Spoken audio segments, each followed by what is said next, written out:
GETCRACK. Wake up, motherfucker. BYD has already overtaken Tesla when it comes to total number of vehicles sold since second quarter of 2022. But this is the first time they're beating in revenue as well. So third quarter revenue had risen by 24% to 201 billion yuan. That slightly missed estimates of 204 billion yuan, but exceeded Tesla's $25 billion in sales in the same period. Net income as well increased 11% to a record 11.6 billion yuan, beating estimates. But if you look at profits, though, that is still overshadowed by Tesla's for the same period. Gross margin was up, was 21.9%, again beating estimates, and overall vehicle deliveries 1.1 million cars. That's also a record as well. So overall, a very solid quarter, and that is really driven by the resurgence in sales in China, because we have the government rolling out these consumption stimulus, encouraging people to upgrade their cars, move away from traditional cars to the hybrids. And this is where BYD really had a leg up because of its lineup of hybrid vehicles. And of course, Tesla only has the full electric vehicles available. Overall, fourth quarter sales outlook is looking even stronger, because the end of the year is always a time for people to purchase cars. And you also have central government agencies being ordered to buy up electric vehicles to support the sector, and that could shield it from some of the impact from these resistance from other countries for the companies to expand overseas. Just Zepbound is also Mounjaro. What's going on? Yeah, so, I mean, analysts were shocked this morning. I think investors, too, clearly, from what we're seeing with the stock reaction. And we were all really surprised, too. I mean, we have seen Lilly consistently beat estimates. Zepbound sales have soared since the drug launched in November. And what we're sort of trying to figure out this morning is what's going on with this inventory issue. The company said that this isn't a result of weaker demand. It's more that inventory channels were selling less of the drug, so that those inventory channels decreased this quarter. I spoke with CEO Dave Ricks this morning, and he again reiterated that this is an issue with like retailers and wholesalers, and that they are keeping less supply of the drug on hand at a time compared to other medications, just keeping lower levels, and that's sort of what's happening. But I think analysts are still a bit confused, and we'll be looking for more information on the call later this morning. Yeah, I mean, the inventory story was kind of shocking, because the narrative up until this point was that there's a shortage of these drugs. They can't make them fast enough. And Eli Lilly in particular has spent $10 to $15 billion in the recent past just to boost that capacity. And it's strange that it switched so quickly. Yeah, and Lilly is saying that they are planning to make more of these drugs in the fourth quarter, and that they're on track to meet or exceed their goals that they set at the beginning of the year to increase production capacity by 50%. So they are making more of these drugs. They're not considered to be in shortage anymore. And so the question is really, what is dragging down sales? Is it this inventory? Is it actually weaker demand? Some analysts now questioning this morning whether compounded, these knockoff cheaper drugs are actually eating into Lilly's sales, which is something that, before was not really on their minds. They were like, there's no way. And Lilly's still saying they're selling as much of these drugs as they can possibly make. Well, but I mean, I have been trying to get these drugs. Some on-the-ground reporting. Yeah, my doctor tries to help me, make the right pitch to the insurance company. The insurance company says no. I try a few more times. I'm back at square one. And then I'm thinking, why don't I just call one of these off-label, pharmacists online and get them? I'll say, look, I'm 5'3" and 250. I would say Matt's insurance company is spying on him, but he says on air routinely that he's eating a pint of ice cream a day. And but the point that you raise is like exactly what so many Americans are going through right now. They're like, we've tried to lose weight for decades, can't lose weight, have, issues with their heart, issues with blood pressure, blood sugar, all of these things. My insurance company won't cover it. There's this easier to get, cheaper, knockoff version. Only have to pay $150 a month. They'll send it straight to my door. That is an appealing pitch to so many Americans, and that's why we're seeing hundreds of thousands of people use these drugs. Right. Have to imagine it's very frustrating for Dave Ricks. But just quickly here, 30 seconds left. What does this say potentially about Novo next week? Yeah, so Novo is going to be reporting next Wednesday. Analysts questioning this morning whether we're going to see something similar happen with Novo, or if this is just sort of like a reaction to the surprise of this inventory issue, which might have just been because analysts were expecting such high Zepbound sales, which might not be as much of an issue for Novo's drugs.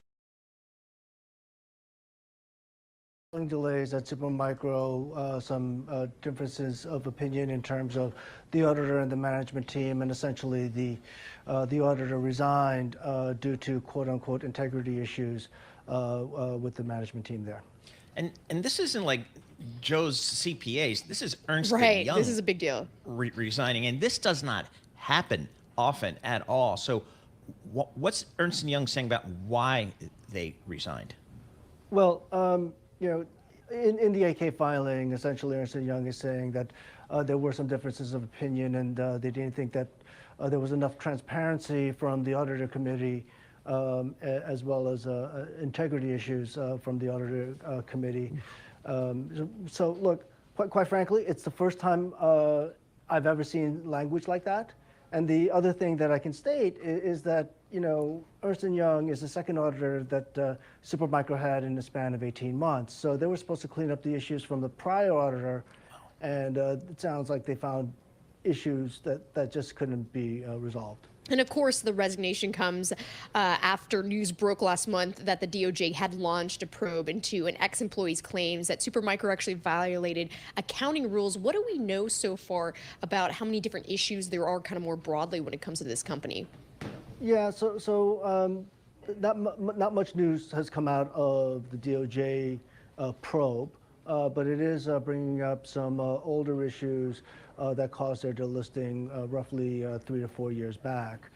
Essentially, they were very aggressive on their accounting side, and it seems as if, based on a short report that came out in July, it seems as if they went back to their old ways in the recent months and recent quarters. Woods, just as an outside observer here, I see a story like this and I say, I need change at the board level and I need change in the C-suite level. Are you hearing calls from some of their shareholders for some types of moves like that? Well, that's how we titled our React report. It's like, look, Supermicro needs more than an auditor change to fix this. And we were concerned about their corporate governance. If you keep in mind that there aren't many independent board members, one of whom includes the wife of the CEO, there really needs to be a lot more independence on the board. And quite frankly, given the now growing concerns of financial malfeasance, I think the CFO has to go, and you know, if they can't clean this up, there might be a need for a change at the top. Paul mentioned the stocks being that we've been seeing in it so far today, down over 30% on pace for its worst day since October of 2018. From a technical perspective, how much more pain do you think there is to run here? Well, the question is you know, are the revenues real? I do think that the revenues are real. I don't know how real the profitability may be, right? Because there are multiple ways to probably manipulate the numbers. The one thing that we wrote is that you know, the near-term deals are probably intact because it's really tough to switch vendors for an AI deal. But longer term, there are going to be downs in terms of order activity and working with Supermicro. So it's going to be the future outlook going forward that could be at risk and could drive the stock going forward.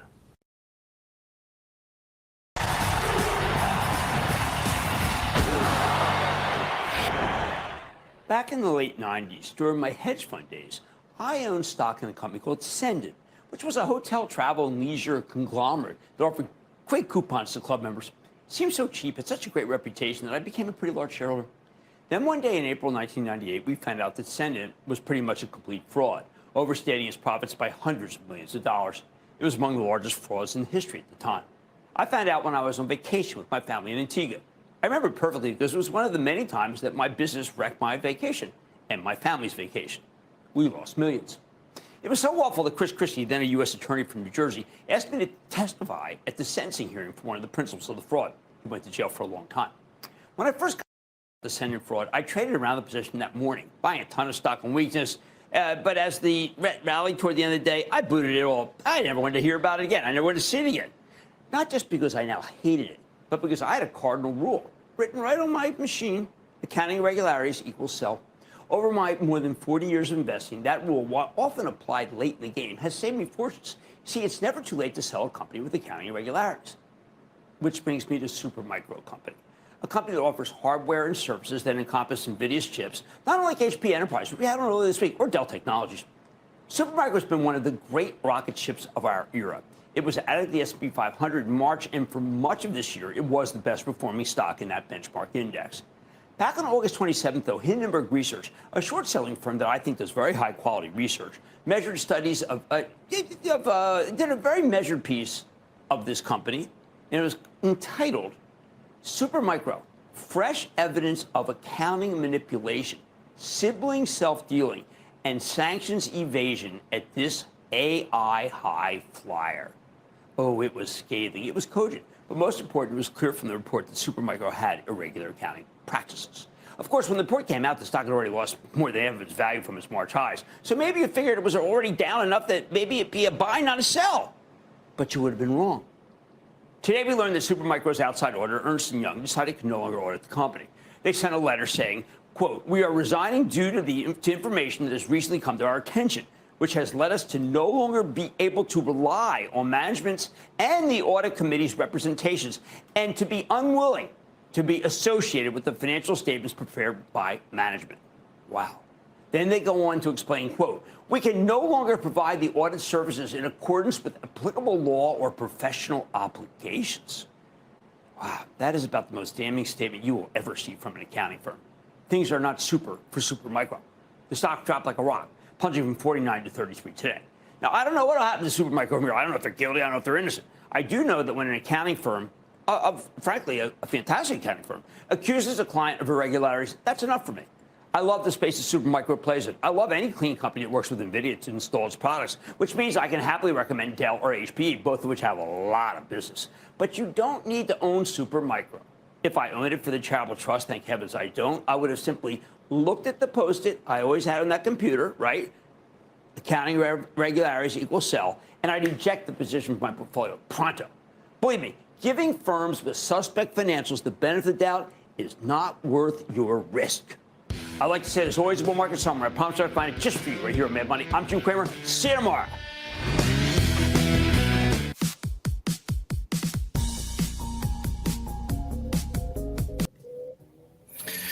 What's up? What's up? Oh man, busy morning, busy morning. We got a nice little crash going on in the NASDAQ.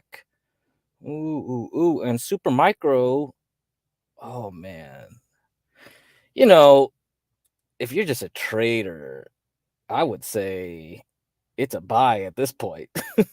So we got earnings Supermicro on Monday. So if you're willing to risk it through all the earnings today after the close, Amazon, Apple, Intel, and then payroll data Friday morning, if you're willing to go through that hell, bruh, I don't know. I had to get it like at 28. I just had to get it. Oh, maybe it's a mistake, but hey, we hit our target. We hit our target. We're close to it anyway. My absolute target was 25. Right around 25. Let me see. This was 25. Let me change this to the other chart. Tutorial. And I'll go over some other trades today. I had to inject a bunch of stuff.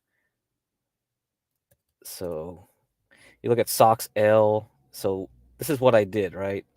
So this is a 3X ETF for semiconductors. So I bought a bunch here, right? Sold here a bunch. Well, I sold along the way, but mostly I did this one. Okay, bought some back, sold again. When it went down to here, bought some back, sold, because we're getting closer. So at that point, these two dates, these 3 dates here, between October 23rd into 25th, you're getting closer to the big week this week for earnings. So yeah, once you start getting closer to the dates, I recommend you start ejecting positions. And then okay, I have some leftovers from here. I sold some. I mean, I didn't sell any here actually. It didn't hit my sell order. So I because since I had some profits, I essentially kept the stop loss here at the bottom of this wick on this candle. So right after the open, within 10 minutes, it hit it and I'm out. And it just fell all the way through from there. So if you guys were betting on things to go back up into elections, then yeah, I guess you could gamble here. But I personally, that's a tough call. You're really gambling at that stage because if you look at the QQQ, the Nasdaq 100, yeah, from this point of view, if you look from the Nasdaq 100 point of view, yeah, you would buy here. It's around the cyan line, so you would be long the Nasdaq or anything associated with it, like the semiconductors. You would say like, all right, well, okay, I'll buy some positions here to go long in case it returns here before the elections. Yeah, you could flip it for a day, right, into Friday and get out. That's one thing you could do. Yes. The other one was Boyle. So Boyle for natural gas. So I bought here at 8, then I sold most of it here, went back down here. I added back some positions at 8 on the Monday. But today I didn't see anything good from the Henry Hub report. So the Henry Hub report was around 10:30 Eastern. So nothing happened there. It couldn't get back above this level. Yeah, it couldn't get back up above here. So that's it. You eject it. So nothing you can do there. So no trades there anymore. So right now I'm just stuck in cash waiting for the next trade. And I see Super Micro, right? We've been eyeing this stock and it was pretty close to the 25 area here. So yesterday it went below the 35. It's staying below there halfway. And so yes, that if you want to do SMCI, you can gamble on it. That's the thing to gamble. Now, yesterday at Meta, we had Meta, so Facebook. So it tried this morning to get back up here, but it just fell right back down with the rest of the market. And same thing with Microsoft. Microsoft just gapped down. No, it completely failed. Yeah, just going back down here. So can't do nothing. I think the real problem though was Samsung. Samsung overnight said some bad things about their smartphone business. They didn't sell enough, so that's putting a lot of pressure on Apple to perform well. And whatever Apple says will also affect all the semiconductors. That's why it's a high risk thing, because once you break, because yes, this is not a good place to be in. It's going to be really easy to collapse and go all the way down here. So if you have positions that you bought in semiconductors back in August and September, you might just return back to those price levels, okay, after tomorrow. That's the risk now. That is the risk now, because this candle is pretty darn ugly, but it could change. It could change really quickly. But if not, the volatility will increase. And the only thing left is elections between here today and Powell talking on Thursday. So anybody seeing a lot of volatility will be doing bad. Today we had PCE reported. Bond market shrugged it off. Nothing. It was a nothing burger. That's what I expected. So bond market is not worried. But earnings is really killing the rest of the market, because only a couple stocks stand in its way from getting up to another high. So this is the Nasdaq. We tried to get back to the July high, couldn't make it last couple days. The earnings were not good enough. And S&P, yes, see, we went above the July high and the August high. So those were the two highs there. Made it above a little bit, but now we're crawling back. So And here's the XLK over SPY ratio. Definitely Amazon will report. That's going to be a big deal for this ratio to do well. Okay, so let's do some videos on Meta and Microsoft.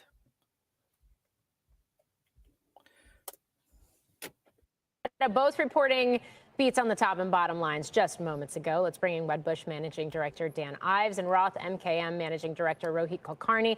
Great to have you both here. Dan, you're sitting on set with me. I'm gonna kick this off with you. 33% growth in Azure, which is what the company had forecasted coming into this, even though street expectations had come down and were lower than that coming into the print. Meta, on the other hand, strong report, but CapEx, is that what's pushing that stock lower right now? Yeah, so for Microsoft, I'd call these home run quarter. I mean, in terms of Azure, in terms of what we saw in the cloud, fears that you're going to see some sort of slowdown. I mean, obviously you saw the strong Google numbers last night. Hyperscalers, you're just seeing this accelerate. It's all about the AI revolution. And on that Mount Rushmore, it's not just Jensen, it's Nadella. And I think this is just a huge flex of muscles from Microsoft. When it comes to Meta, stocks had a huge run. Talk about CapEx, they're going to continue to double down there. I think that is the smart move. Like, I think 24 hours from now, this is a stock that could be up. So I think this is actually the wrong reaction here. We'd be buyers here on Meta, but especially what we see on Microsoft. Yeah, and I guess that's sort of the point I'm going with, is that expectations were, the bar was low for Microsoft coming to this print, it would seem, and maybe for Meta a little heightened. Rohit, I want to get your thoughts on that, specifically where Meta is concerned. Yeah, I think the expectations for Meta were high, and they kept going higher. Google reported even before that. I think the high end of guide for Q4, that sets the benchmark for what the 25 growth algorithm could look like. I think what investors were looking for slightly more than that is what I think. For them to get very excited, absolutely nothing wrong with Meta. It is the one to own on weakness, but I think it's just an expectations mismatch between how the stock had run into earnings and what they're guiding towards. So I feel we should be the one to buying Meta tomorrow if there is lingering weakness into the year end.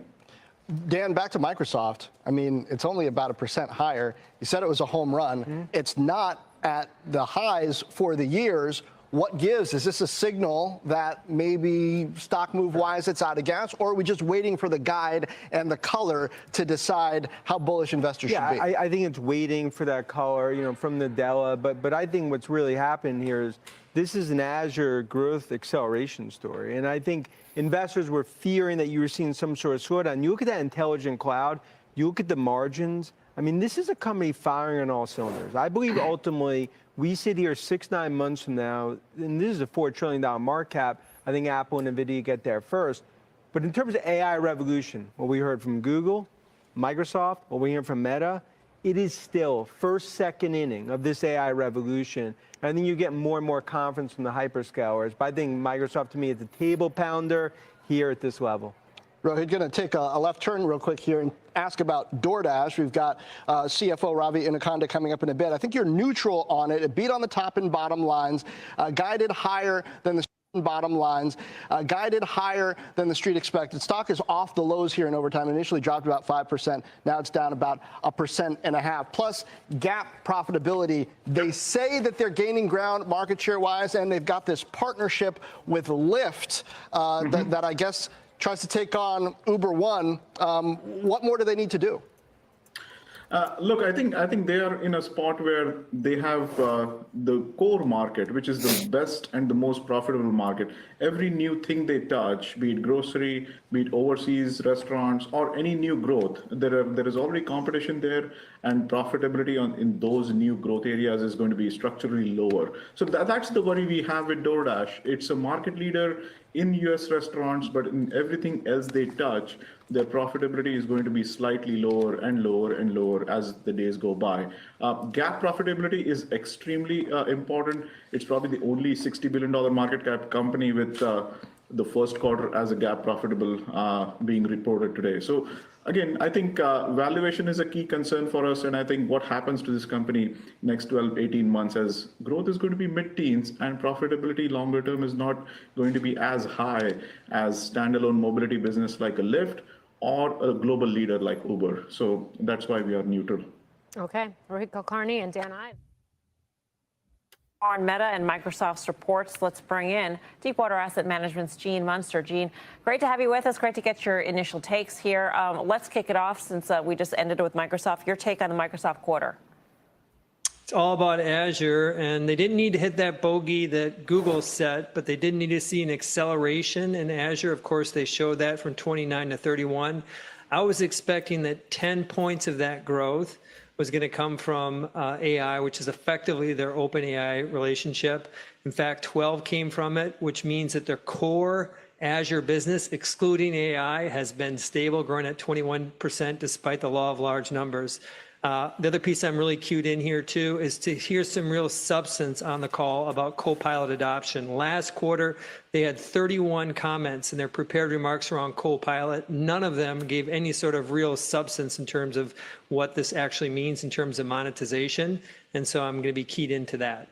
We didn't get any numbers, right, Gene? I mean, I think that they spoke in sort of broad directional terms, like the number has doubled or something like that, but they didn't actually give a firm number on Copilot customers.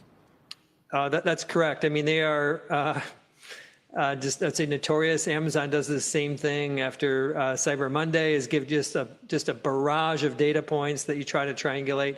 That's been kind of the MO regarding this whole Copilot adoption. They did say probably the most substance data point last quarter was that 40% of GitHub revenue has some sort of Copilot. GitHub's a small percentage of their business, call it 5% of their business, so it really doesn't matter. We're still looking for, I mean, at the end of the day, these additional, this 30 extra bucks a month, what does it mean to what has it meant to their revenue and their bottom line? And they have been avoiding that question. I don't think they're going to answer it today, but that's what I'm going to be cued in on. Gene, do you think it's expensive right now? Would you be? I know it sounds like you're waiting on a couple of different things to sort of get you over that bubble, but you heard the conversation before where it looks expensive to itself.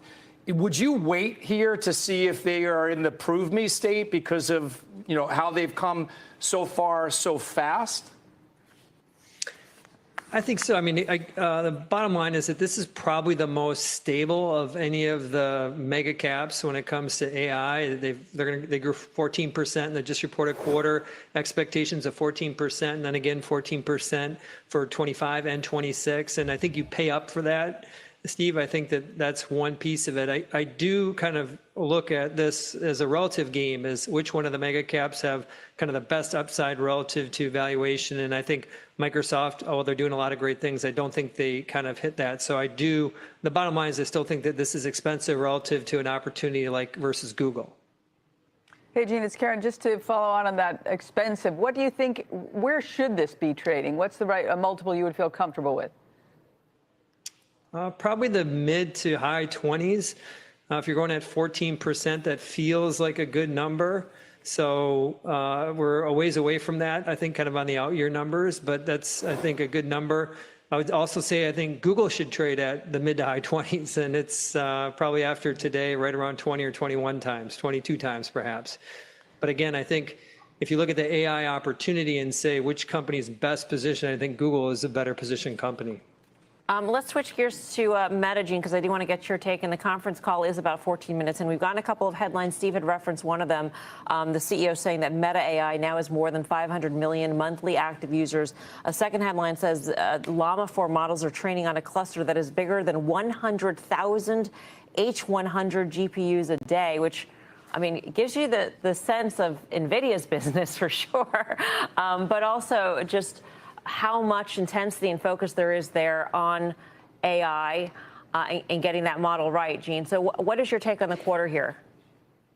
So the quick take on the quarter was related to what the guidance was. They typically come in at the high end of the range. That would imply 20% year-over-year revenue growth. They just reported 19%. So understand it had a high bar. They did guide. I view this as a guide of a fractional acceleration, which is positive. Those numbers quickly, that 500 million number, as a number that Zuckerberg also gave us a few weeks ago. And this kind of this flexing around how much these companies are spending on all the output. All that's nice to hear. What matters is this, is Zuckerberg's closing comment on the earnings call. He just said that this is the most unique moment that this company has ever had ahead of it. it, and they are going to be aggressively investing in that. And I think that's what you're seeing with all this GPU. They're going to be on that, stay on that accelerator. And I think that that's a good sign for Meta investors, because clearly this is having a tangible impact. Probably of any of the mega caps besides NVIDIA, Meta's actually seen the tangible impact of AI faster than any of them.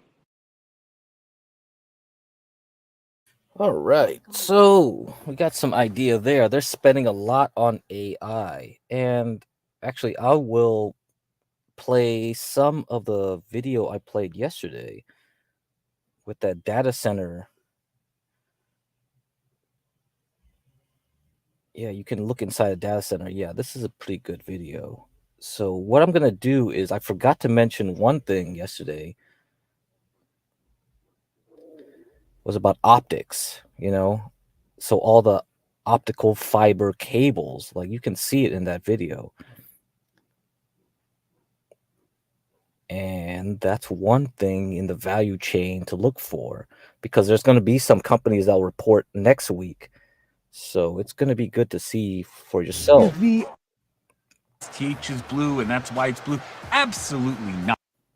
AI infrastructure, and that's kind of right here. You see that yellow cable and tons of them bundled together? Yes.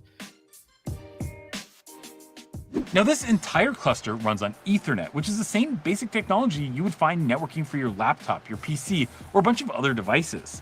Now, each of the servers uses a NVIDIA BlueField 3 SuperNIC DPU. We have definitely covered the NVIDIA BlueField 3 DPUs and previous generations on STH for many years. And if you've seen that, you probably know it means that there's a lot going on here, more than just your basic Ethernet. Each of these NVIDIA BlueField 3 cards provides 400 gigabit networking all the way up to the AI infrastructure, and that's kind of similar to how your PC or laptop will go access the internet just to watch this video. Now, for those that are steeped in the supercomputer realm, they'll definitely say, hey, the way that a lot of folks make clusters is they use technologies like InfiniBand or other exotic interconnects. Well, those fabrics often work for the world's supercomputers. The world's gargantuan networks run on Ethernet. And that's one of the reasons that they're using it here, because they don't need to just scale to the size of a supercomputer. They need to scale to a massive AI cluster. Now, of course, this is not the same Ethernet that you have in your PC or notebook or something like that. It's much faster, probably something like 400 times faster, but NVIDIA has some other processes going along into this. Behind me, we have the NVIDIA SN5600, which is a 64-port, 800 gigabit Ethernet switch. And that means each one of these can be split and run 128 400 gigabit Ethernet links. And these NVIDIA Spectrum X switches, along with the BlueField 3 DPUs, can do amazing things. These have a host of features and processing capabilities that allow the NVIDIA GPUs and the entire cluster to run at their maximum performance levels.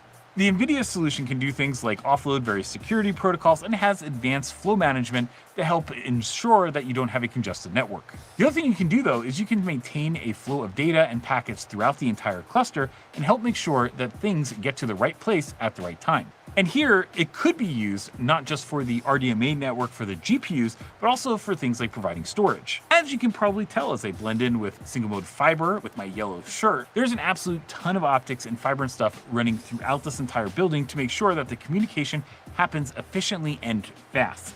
Now, these over here are the north-south switches. In a modern AI cluster, the east-west traffic pattern is usually dominant. Still, these fancy high-end switches can handle a ton of 400 gig Ethernet connections for north-south traffic, just like the other switches that we looked at for east-west. These are not being used for the RDMA network, which is a fast network that the GPUs require. Instead, this is being used for all of the other work, all of the other supercomputer tasks in the cluster. But these switches are another 64-port 800 gigabit Ethernet switch, which is just really cool. It's a really high-end system, and this is definitely one of the first deployments for this type of switch in the world.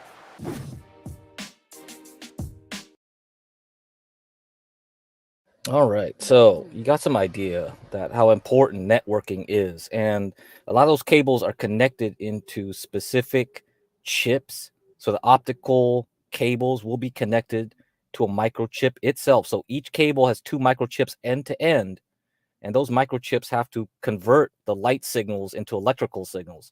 So all that stuff, yes, that's big money. Now, if you see earnings next week for a lot of those companies do well, then I would say the expansion phase of the optical cables suggests that yes, we still have another year to go before we reach a peak in spending for data centers, perhaps.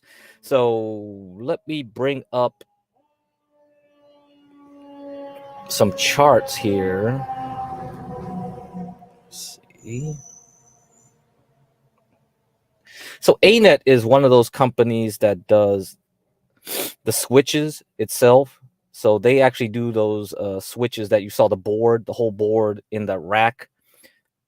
So one whole board would be built by a company like ANET. Okay, so that's one company that will report, and the other one, is Cisco. Cisco is a competitor, so that'll report later though. Cisco, CSCO, and ANET, ANET ticker symbol. So yeah, we'll watch those. ANET will report next week, Thursday after the close, and Coherent does the optical cables, I believe, and plus the chips that attach end to end with the cable. So that will report Wednesday after the close, and Stanley Druckenmiller has a huge position in this company. So let's see how that does, because it's on top of the range that I drew when I talked about this stock way back when.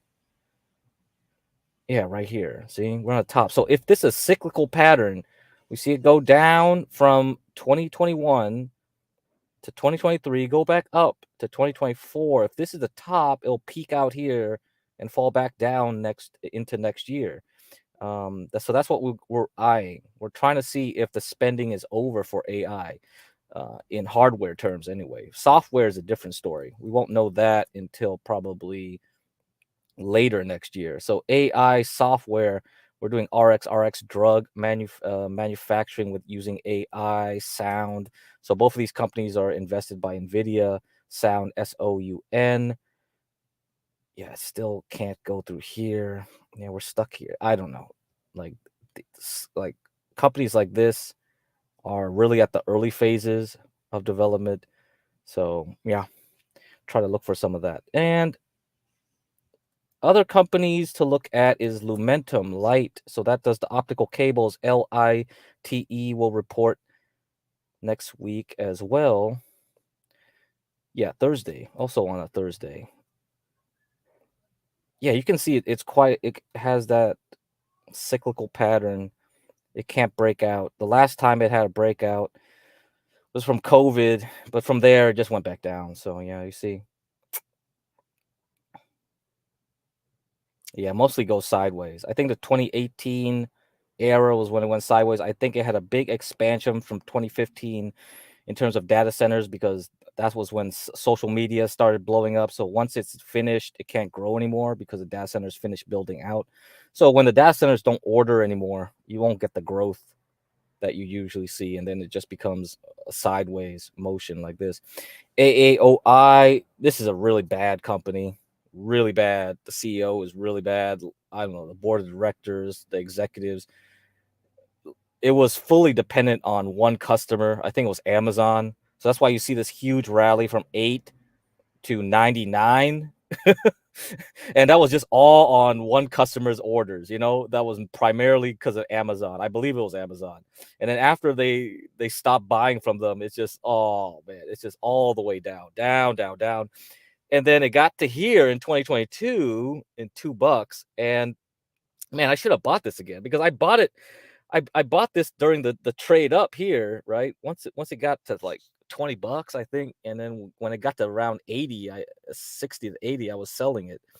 But here, yeah, I should have bought it again. But man, the company is so bad. Once you get a bad taste in your mouth, you just can't. Even though, yeah, you look at the chart, if you just focus on the chart, it's like, okay, it has an initial pump here, 2022, right?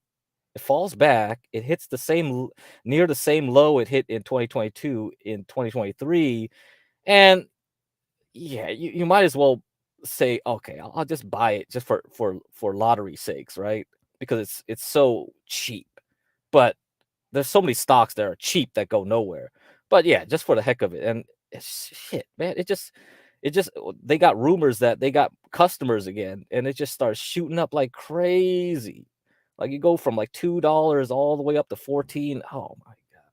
So yeah, there's a lot of stocks like this that do ridiculous moves. You shouldn't trust them. Definitely, these are not investable stocks for long term because the management is not good, the CEO is not good. All it's good for is like trading. Okay, it has high beta. You see that. If you know the support levels are, and if you know like, and you're willing to take a risk and a shot at it, then you could just go. Because here, you see this, you have the support built in around $6 to $7 because this was a significant bar at a low of 6 to 7. Again, it hit there, it went back up. So when it goes back down, you take your shot. You just buy an entry. Like, I don't know what's going to happen, but hey, it went below 7. I'll take my chances. And it shoots back up. It's like $20. Like, so you could trade it. So this is tradable for sure. So a lot of you guys that want stocks like this to trade, yeah, this is the type of thing you want to get into. And we'll have earnings tomorrow, next week. So who knows? Maybe if I start seeing good signs from the market, or, you know, if this thing dips, like let's say Trump and all of them, we can't get an election result and this thing starts dropping here before like earnings, well, why not? Take it. Take the shot. If it gets down close to 7, take a shot, right? Because it's so volatile and you want to gamble, go for it. Go for it. Anyway, what other ones? Like these stocks are not 100% in the optical area. They have some of their side business in there, so you can watch these two. MTSI, it reports Thursday morning, I believe. Yes, Thursday morning. And FN reports Monday after the close. FN Fabrinet. So maybe if you don't trade them, you can at least have an idea. Maybe they say something in their earnings call that suggests something about how the cycles are looking for the business in optics. Maybe they'll give you a hint so you can look through their earnings call audio or whatever if you're interested in doing that. That's one way to play it. So anyhow, let's look at other things. So I was looking at Eli Lilly. I played that video at the beginning. I mean, people did buy yesterday. That's for sure. There were buyers. They took this back up halfway from the drop in the morning. But I'm more interested in HIMS at this point. Like I told you guys, HIMS, HIMS, HIMS, HIMS and Hers Health. So they do the generics. So you watch the video, it just went down on sympathy. But just in case the generic business is doing better because they're eating away at Eli Lilly's and Novo Nordisk's business, then Monday it'll report after the close. So if you are a gambler, yes, it hit the support at 18.8.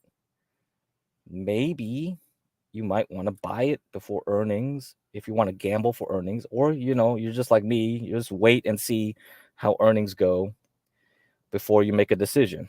That's up to you, right? So Carvana, yeah, one of my favorite stocks, you know, one of the ones that got away type stocks. I wanted to go over this a bit more for you. So when I bought this, it was here around $4. Okay, when it dropped to $4. Why did I buy it? Well, it was during the time when the whole stock market was crashing, right? And at that point, I could tell it probably is going to turn because interest rates were probably going to pause very quickly into the next year in 2023. So a lot of these people that were selling here into New Year's were just tax loss harvesters. So you get this exaggerated move from November into December. So when the stock market is going down for that year, a lot of people are just throw their hands up, is like, oh, I don't want to pay taxes for my profits that I got. So I'm just going to sell my losers to pair with my winners so I don't have to pay taxes for the next year. So this is what happens. So you get this huge extra dip, that goes below support. And this support was set when Carvana started trading back in 2017. So when I see that going into New Year's, you're just like, all right, why not? I'll take a chance, right? This is a gamble. And then once you got past New Year's into January and got up to above 15, right? At the maximum, it almost hit 20 here, 19.33. I was selling it. I didn't go back into it again. Now, that was my mistake, because once it returned to retest that support from 2017, I should have gave it another shot. But again, it's kind of like it leaves a bad taste in your mouth, because like AAOI, the problem with Carvana is that it's completely tied to the used car market. And used car market at that time, used car prices were very high. And so what were the margins that Carvana could get from selling used cars? Because they're a middleman, right? You could buy used cars from anybody independently, but this is my fault for underestimating how lazy people are, and how much like the new generation of people do not like to meet up people, strangers, to sell a car, right? I think that is something that the newer generation do not like to do. I remember like buying cars. I had to help my friend buy a car, a manual car too. He didn't know how to drive a stick. I barely knew how to drive a stick. I just learned it from some random dude way back when. So I'm not comfortable driving sticks, but I could do it. So I taught him how to drive a stick. So not only was it a used junk car, a beat up car from buying it from some random hood guy, like going to the hood, buying for like, and so I completely did not think like the next generation would not do that kind of thing, and they did a good job turning around their business to keep the high used car prices from COVID from eating into their profits, because earnings after earnings results kept pushing this stock up and up and up again. So this is the problem. So that's why I say, like, focus on the charts. Don't let your feelings about the fundamentals of a company bias you. If you get too biased because of past experiences or what you think the world should be like, and not what the world is, you'll miss opportunities like this stock. I was just reflecting on my experiences buying a used car. It was completely different from what this generation coming up are doing. And this is what poisoned me on getting back into this stock, because if I just paid attention to the chart, I see it hit support a couple times, I would have probably just gave it a chance here. And even if I missed the support, like let's say it went all the way back up to where I sold it, if I saw it do well at the 22 level, because 22 was the COVID low, the low in June to July 2022, and it also was the old high back in 2017, that would have been a significant tell that, like, okay, if it goes above it, comes back near $22, I would have bought it again here if I missed out from buying it at 8. But that's why, yeah, guys, just look at the charts. Look at the charts. Forget your thinking. You're biased. You are biased. Never be biased in this game. Yeah, so anyhow, that's all I gotta say. And it has a good trend. You just see this trend. Damn, right? It's up 24% today on earnings. So here is where I would eye it, because this is a significant level set by August 2020. So this is like the COVID pump, and this is before the vaccine push up into 2021. So anything above this upper green level at $223 a share is suspect, right? So this last move up is going to be difficult to replicate again. I think it's going to have to test it into next earnings. So just watch this stock, because if we get a bubble situation coming next year, okay, sure, go for it. This thing might make another killer hit next earnings. So if this thing drops to 155, let's say in November, because of some election noise and things like that, or there's some interest rate pop and people don't want to finance cars anymore, that kind of fear. Yeah, maybe if it gets down to 150 to 130, it might be worth a shot again because it's building up energy for the next move up. But for now, this is probably the end of this move from 2022. So pay attention. Just pay attention. So maybe you can get in again. So again, yeah, just look at the charts. Now, I accidentally showed Humana. I think Humana had earnings yesterday. I forget. But health insurance company. It dropped to COVID lows some weeks ago. It had earnings. Nothing going on there. It's down like 1.54%. I don't know. Pay attention. Pay attention to this stock. I think there are better, smaller health insurance companies that have more growth, like Oscar, OSCR, Oscar Health. This is sort of a IPO-ish SPAC type company back in 2021. It hit $2, went up to 20. It's building a range right now. So let me put that on the list. I should add this to the list. So OSCR, I'm watching. Let me see where the earnings are. Yeah, OSCR. Okay. Earnings is next week, Thursday in the morning. So something to watch. And another one was, man, I forgot. There were like two of them that were like this. I forgot what the competitor's name was. It was so bad. Let me see. I think I put it in this list. Let's see. Oscar. Clove. Yeah, Clove. Yeah, so it was like a penny stock for a long while here, below $1. So it went from 65 cents to $4. So watch this one too.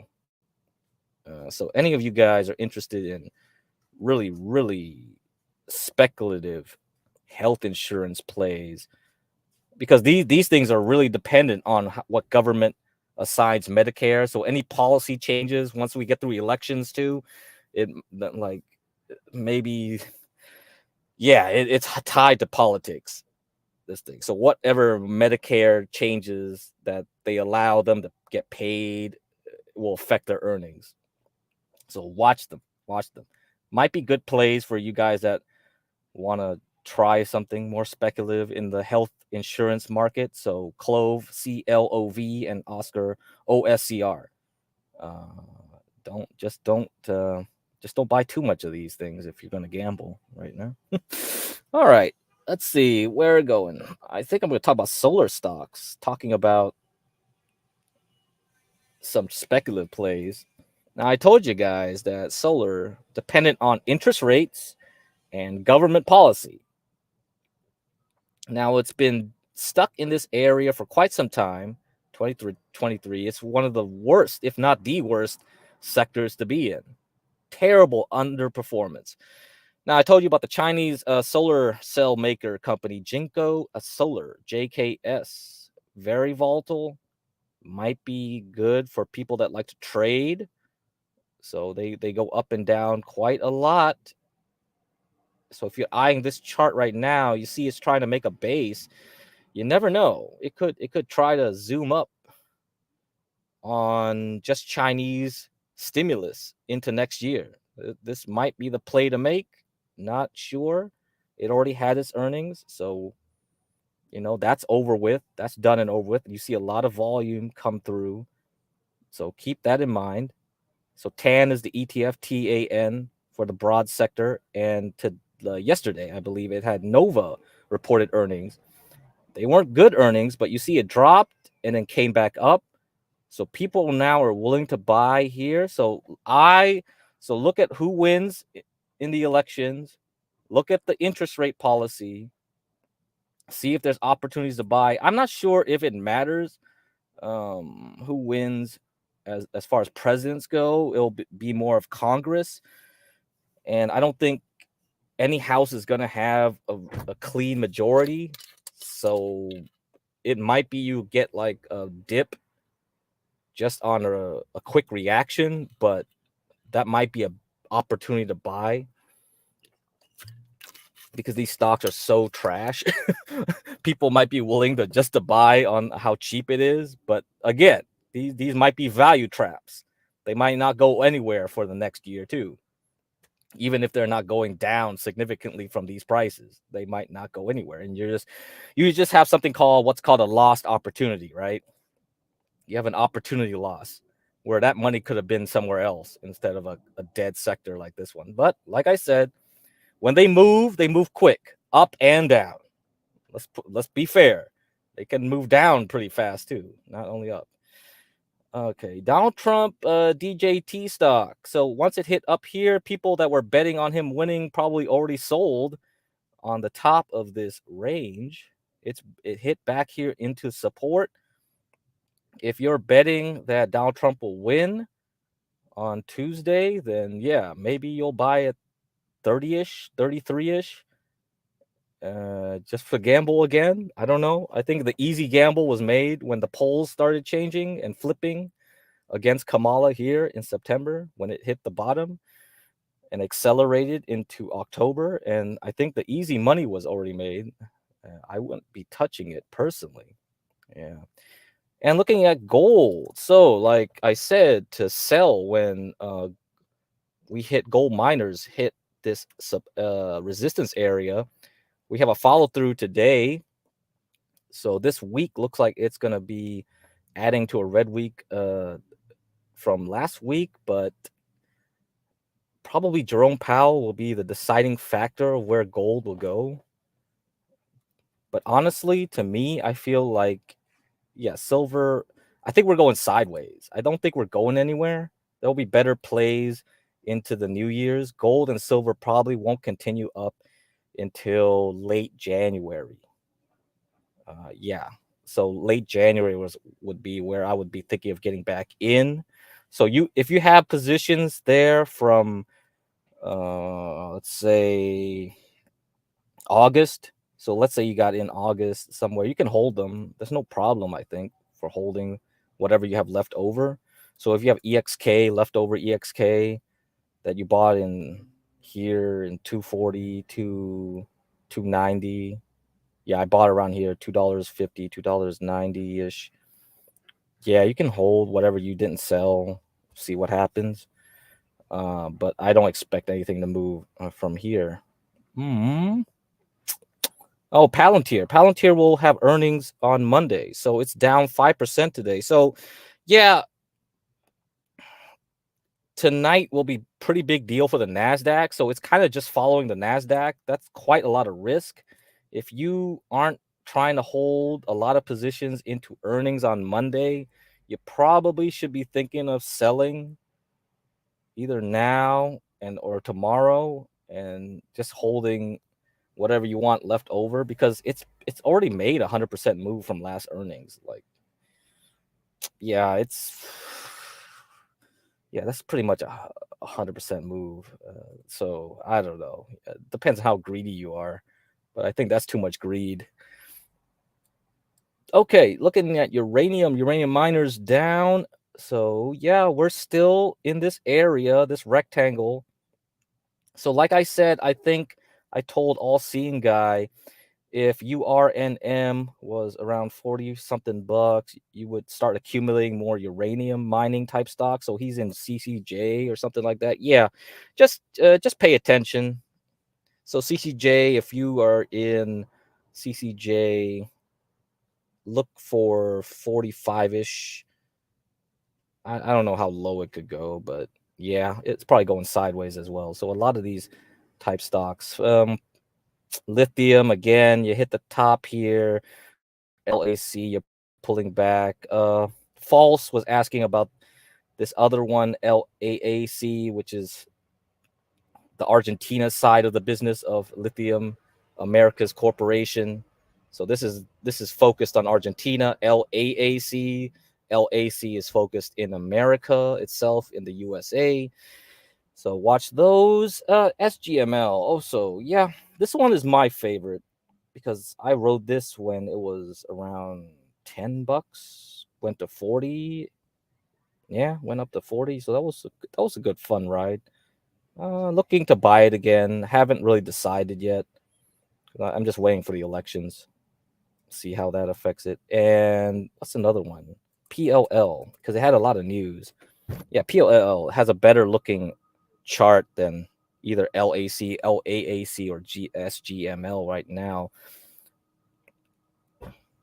But it has earnings. This is quite a while. Yeah, we got a couple weeks to see earnings on this one. No, that's not a problem. Then you can wait.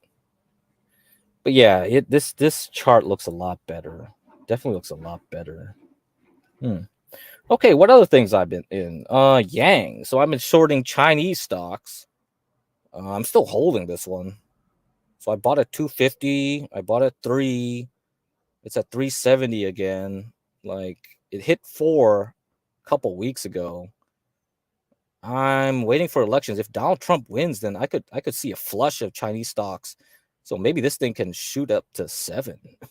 If I'm lucky, I can get out of here and take my trade out and off. And once that happens, I'll look into buying Chinese stocks. So I had the video at the beginning of BYD, so that might be interesting to get into. Xiaomi is another one. They reported a lot of new phones for the Chinese market. So the other one to get is a shipping stock here. So this does the shipping between China and the US. So if the US consumer is strong, the Chinese consumer is strong, the Chinese manufacturing is strong, and there's good trade between the two, then yeah. I'm not sure how Trump will affect it if he wins, how this stock will react. But so far, we have 8.70. I mean 8.7%. So 24. We're getting close to $24 a share. Once it passes that, it can take out 50 if it breaks out of this range here, and it won't report until late November, so November 20th. So you got time.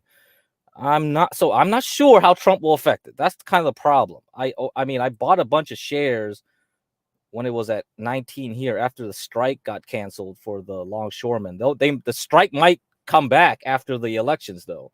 So that might also be another January play. So after here going into January. So it might still be time to consider this stock. If Donald Trump wins, this stock goes back down. You get back to $19, $17 a share. You might get back in. The strike resumes for the longshoremen in the East Coast. This thing zooms back, then finally breaks out into next year, maybe. So you got to take that into account. You have to play the scenario. But yeah, be cautious into elections. A lot of things really have to see how different stocks behave when the elections are settled.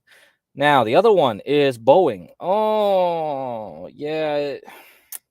So it had the news that it was offering shares. People were cool with it. It went up, and now it just lost all that. So we just lost all that. We're down 3 whatever percent. This might be because the S&P is going down. So then, yeah, it's just going down, following suit with it. So that's why I say, there's a lot of volatility happening. Maybe it's a good time to read this article for you guys. Yeah, actually, this would make more sense. So just a few stocks can influence a bunch of other stocks just because, they're tied all into an ETF. That was one reason. The other reason is that people's portfolios are over allocated into one sector, very high concentration. So when you have a down day like today, they start getting margin calls, right? We're getting closer into the closing time, and people are starting to get phone calls by their banks or brokers that are saying, hey, dude, you got a lot of margin right now, but you got to put in extra cash for us to keep giving you that service where you're just borrowing money to buy shares. So because we see your stocks are moving down, you're underfunded at this point, and you're going to get a margin call. All right. So that's what a margin call comes in.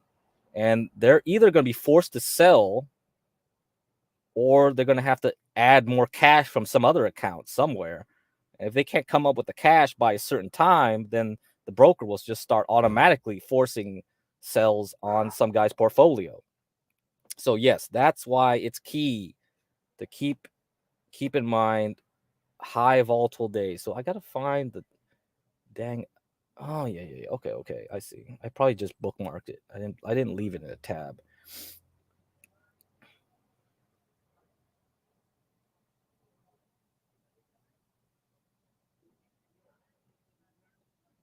So let's see if I bookmarked it.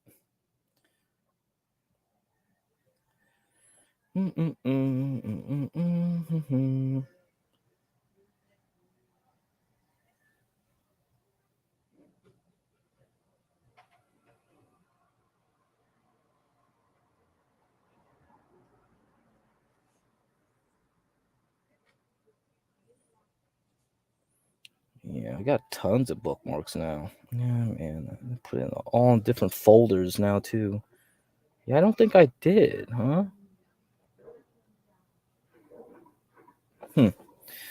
All right, let me go search for it then.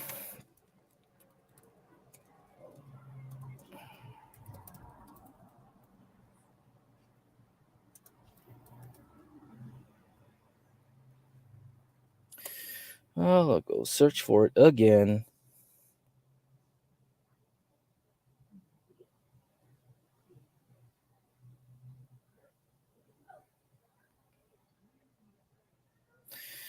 Okay. All right.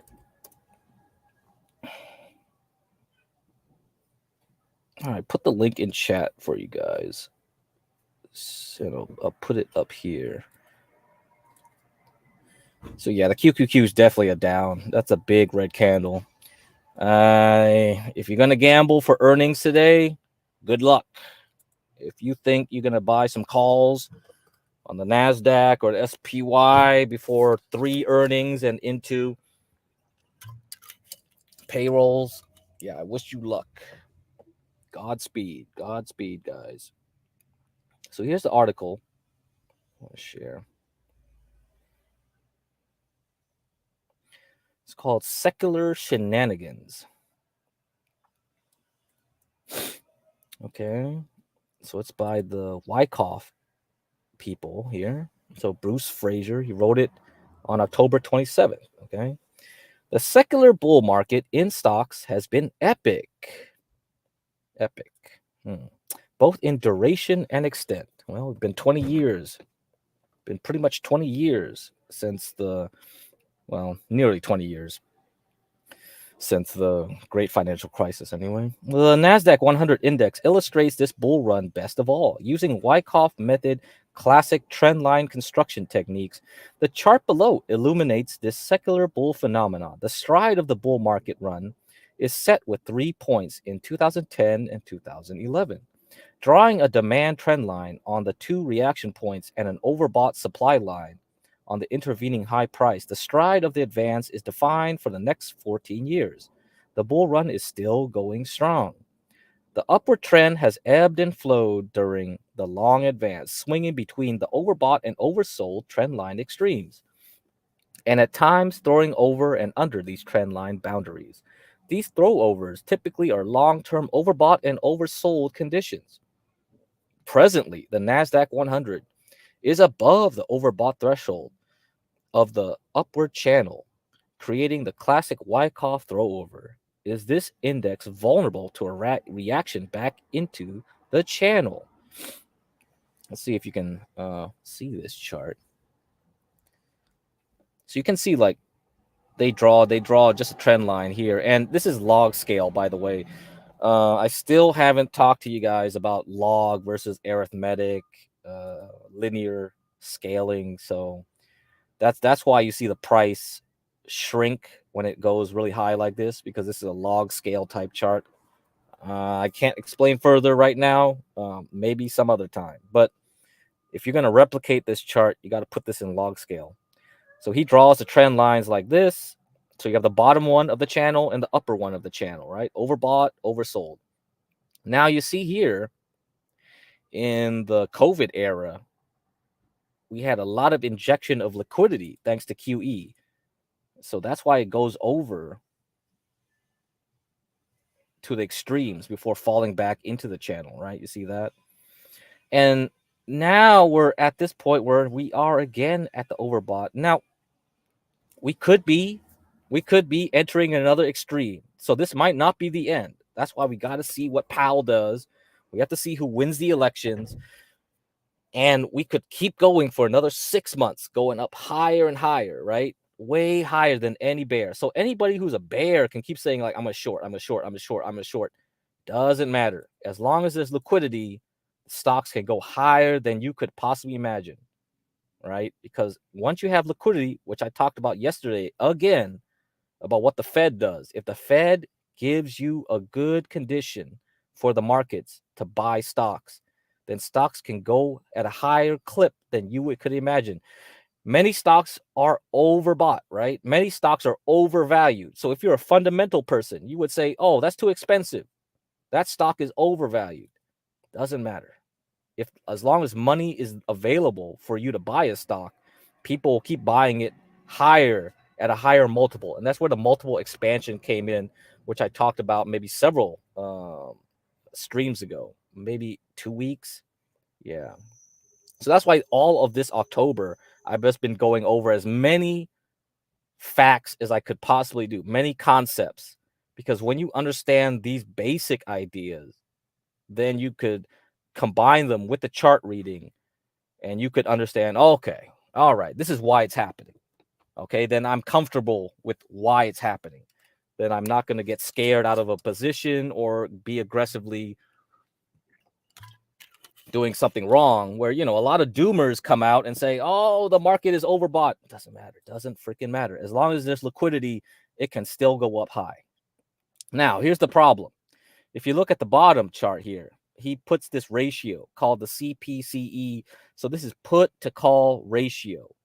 So this is another way of doing a secondary indication. So you could see a lot of people have buying calls for the put and so the put and call ratio. I think this is the equity one. So the stocks, individual stocks. This is not the index, okay? Not the S&Ps, XPX, or the NQ, NASDAQ, NDX 100. No, this is actual individual stocks combined. So you take the number of puts out there divided by the number of calls. Okay, so when this ratio is getting smaller, that means the denominator, the call, is getting huge. So a lot of people are bullish. They're getting way bullish. So you see the little rectangle here. He put secular extreme. So this was during the COVID bull era, when the vaccine was released and they got really juiced. They got way overbought, right into like, oh yeah, Pfizer got a vaccine, good times are here. And this is when stocks went overbound, right? They went way over. So they were already getting overbought and now they were really overbought. So the QE that the Fed was doing plus the vaccine news really juiced it. Now we're back here again at the beginning. Does that mean it's just going to crash back down? Maybe. Or the Fed is going to say something real nice on Thursday. The elections is going to be solved, and we know who's going to be in the presidency, who's going to be in Congress, all that. The market doesn't give a crap. You got liquidity again, and it's just going to do that all over again. So I don't know. I'm not going to say one way or another. But we are at a level where we could go either way in a big way. So that's why you got to be in cash, mostly in cash. That's why I told you to get into cash into October and then wait for elections and then decide. Now, if you're greedy, you're doing this beforehand because you kind of want to assume what's going to happen. But you can't do that. There's no assumptions here. I can't predict the future. I'm not going to tell you how it's going to go, right? All I'm going to say is, like, you need to make scenarios in your head. You're like, what's the risk? What's the reward? If you bought here at the bottom, you're willing to wait and see what's going to happen. Now, if you're up here and you chased it and you bought at a bad point, you got to be careful because you might get caught when it goes down back into the channel and you are screwed because this thing could really, really drive down fast. Okay, guys, there you go. Extremes in sentiment can be characterized by the classic equity put-to-call ratio, volume ratio. In the lower panel, the put-to-call ratio for CBOE, so this is the Chicago Board of Is it the board? Yeah, let me look up the acronym here for you guys. CBOE, what is that? Is this Chicago? I think it's like Chicago Board Options Exchange. Okay, Options Exchange. That's what the OE stands for. Chicago Board Options Exchange. Equity option volume is plotted. An extremely low reading for this ratio indicates high call option volume in relation to put option activity. High call activity characterizes broad bullishness by options traders. Conversely, a high reading by this oscillator reflects extreme put volume and reflects intense bearishness.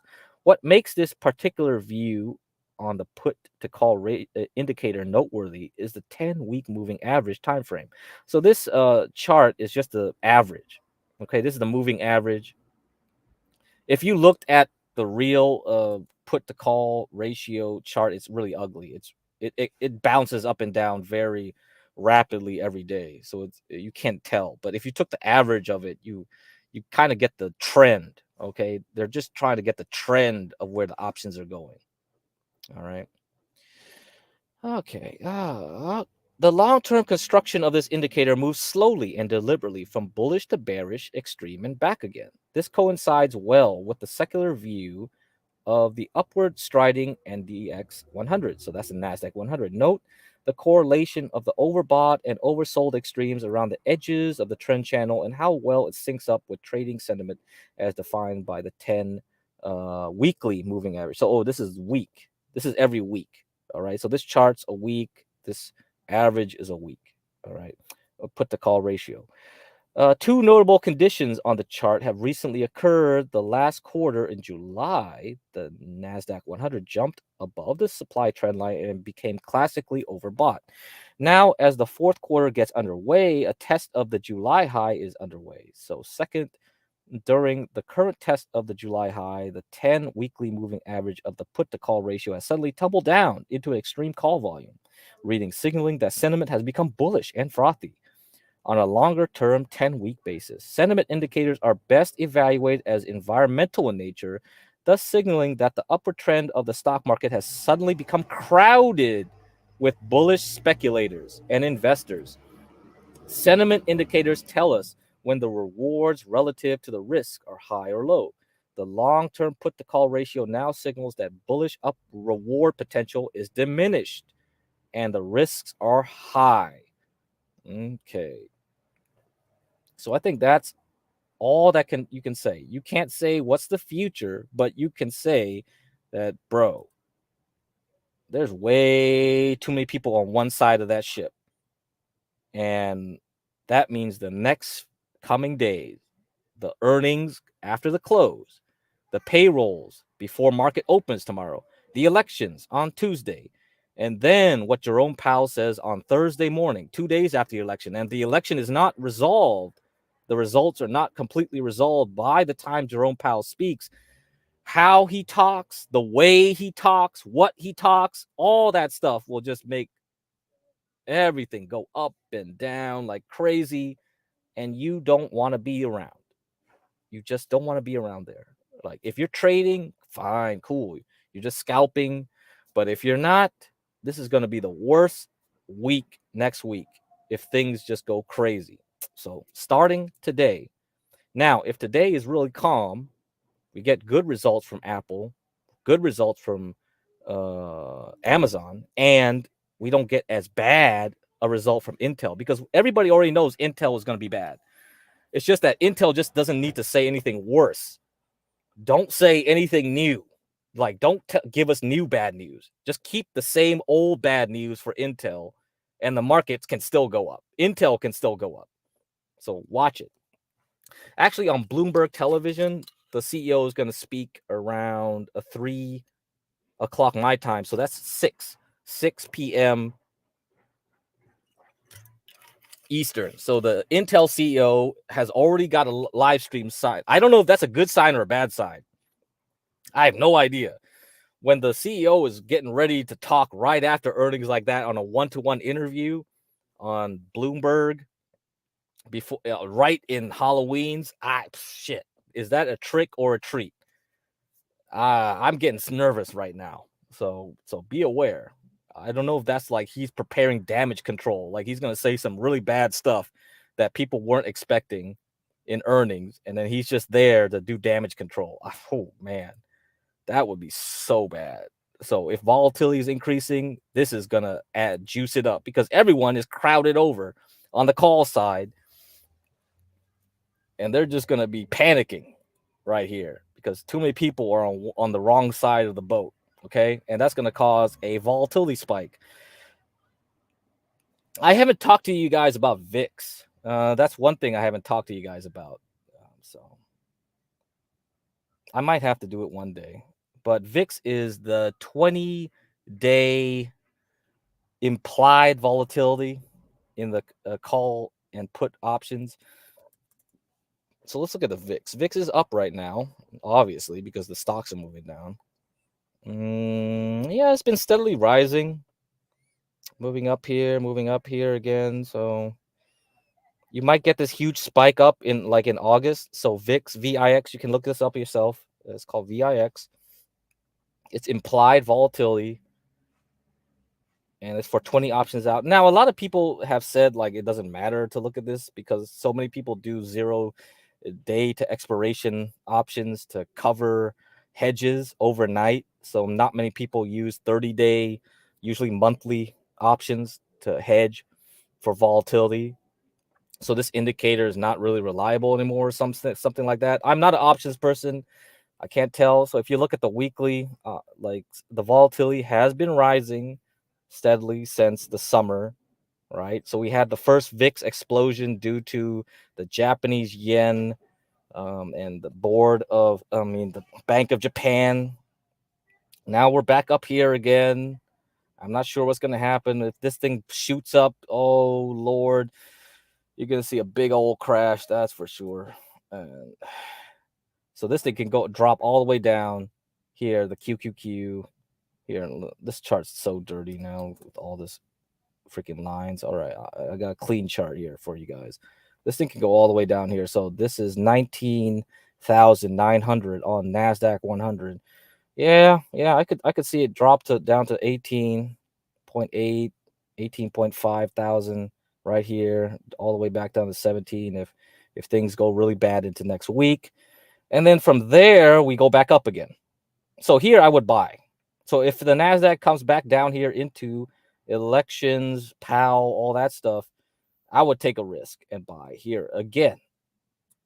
So that's a scenario, right? If this thing doesn't break up, then I would say, all right, let's get ready for the potential drop to 17.5 thousand. So if you got cash on hand, this is where I would be waiting. So we have an unusual year. Usually October would be a bad month. We didn't have that. So it could be a delayed positioning into next week. And if all the bad stuff comes in next week, then yeah, we're in this range.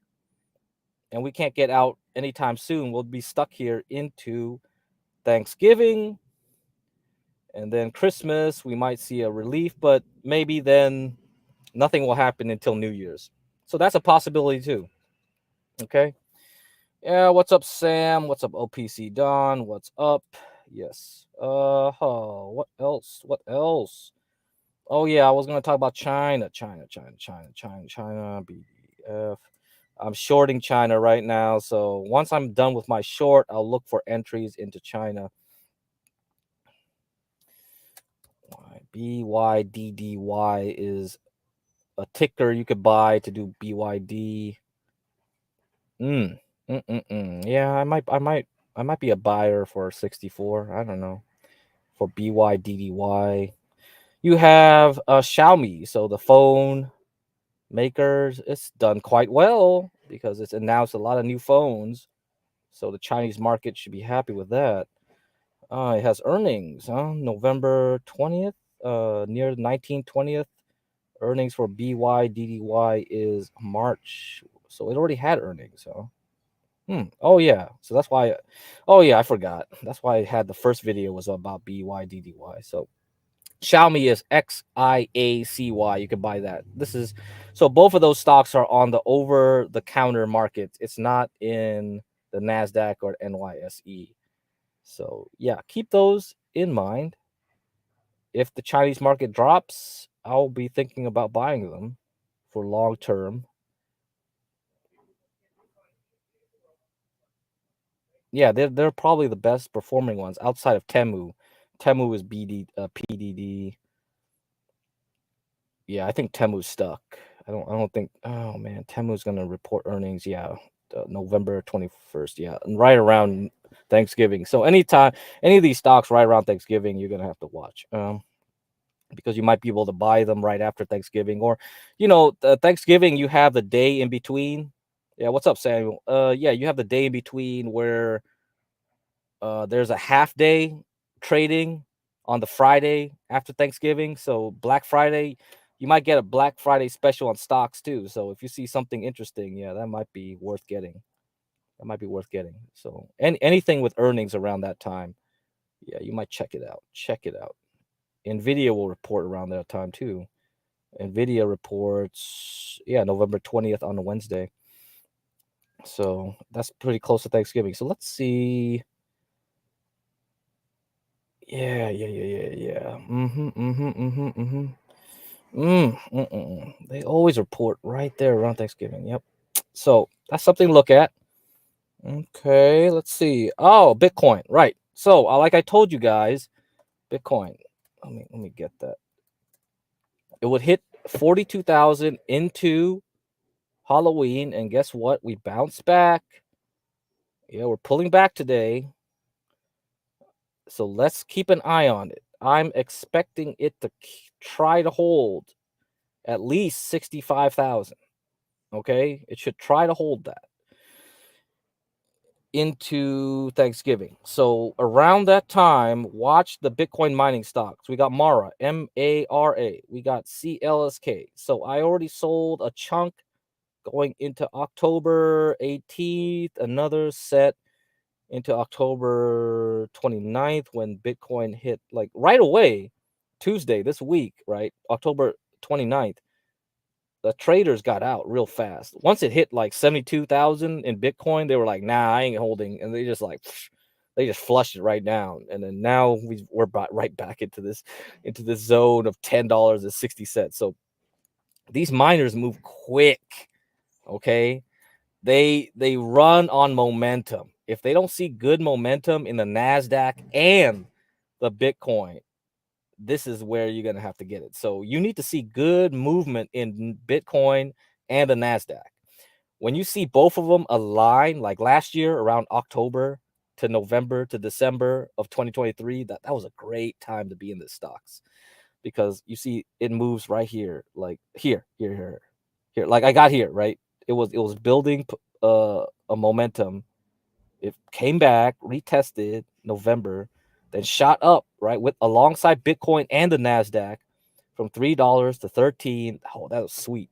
Now, if you wanted to get out into New Year's, right, because people were selling, and then New Year's comes around, people are selling, then, and you wanted to risk it again, you could have got in. Now, Mara was a lot cleaner, MARA. It moved right up into January, right? Okay, it dropped, it came back up. You had another chance to sell at January 10th, and then it dropped. So this was a lot cleaner than CLSK, Clean Spark. Mara has earnings Wednesday. I don't know if it's before the open or after the close. Usually it's after the close, I would think. Wednesday, November 6th. There's some other ones to look at, but these are way more speculative. And usually earnings are bad for these ones. You got Bitfarm, BITF, BTBT. Oh, yeah, I don't know. And Hut was doing well. But still, But yeah, I generally just focus on Mara and CLSK. If Bitcoin starts running again, I'll expand to the other Bitcoin mining stocks. Wolf, ULF, Terra Wolf is Gwyneth Paltrow's favorite Bitcoin mining stock. Yeah, from last year it was $1 essentially. It's at $7 now. Like, you know, these stocks are highly speculative. They're volatile as heck. If you put a lot of money into them, you're just gonna have to have a strong stomach to hold it, because generally I will not hold these guys. This is just for trading. These guys are not for holding. But, you know, if Bitcoin is on a move up and the NASDAQ wants to do a bubble action, because like I told you, if the NASDAQ wants to go up at this point, it's a bubble. It's just, we just are assuming it's bubble territory right now. And we're staying in that bubble territory for another year or at least 6 months. If that's the case, then yeah, you can try to hold these suckers for a long move and be a hero. You know, I don't really like being a hero, but I know you guys want to make big percentages. So yeah, you could try to be one. You could try to be one with these stocks. HUT, BTBT, BITF, WULF, MARA, MARA, Clean Spark, CLSK. CLSK and MARA are my choices for playing these things. And of course, there's Michael Saylor's MSTR. It had earnings yesterday, MicroStrategies.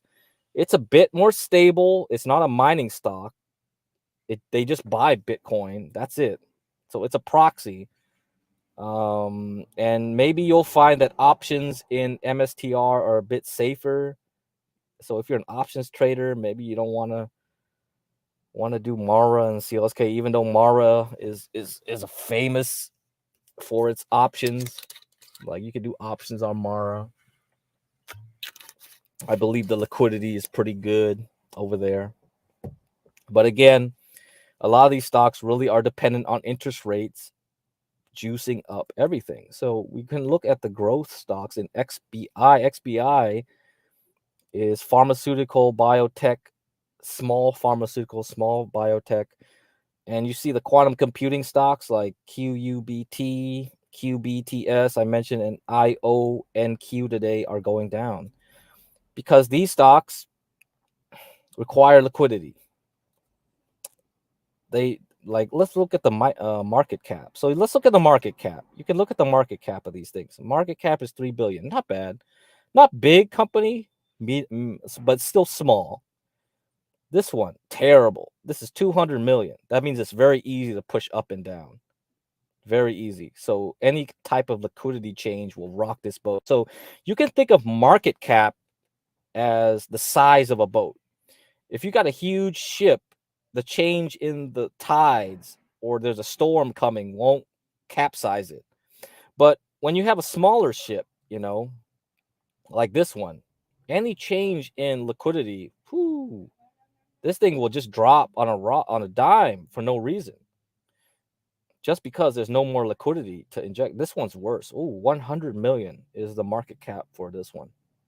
So yeah, look at the market cap. Look at the volatility. You can tell. This one is this one had earnings today. Compass Pathways. This one is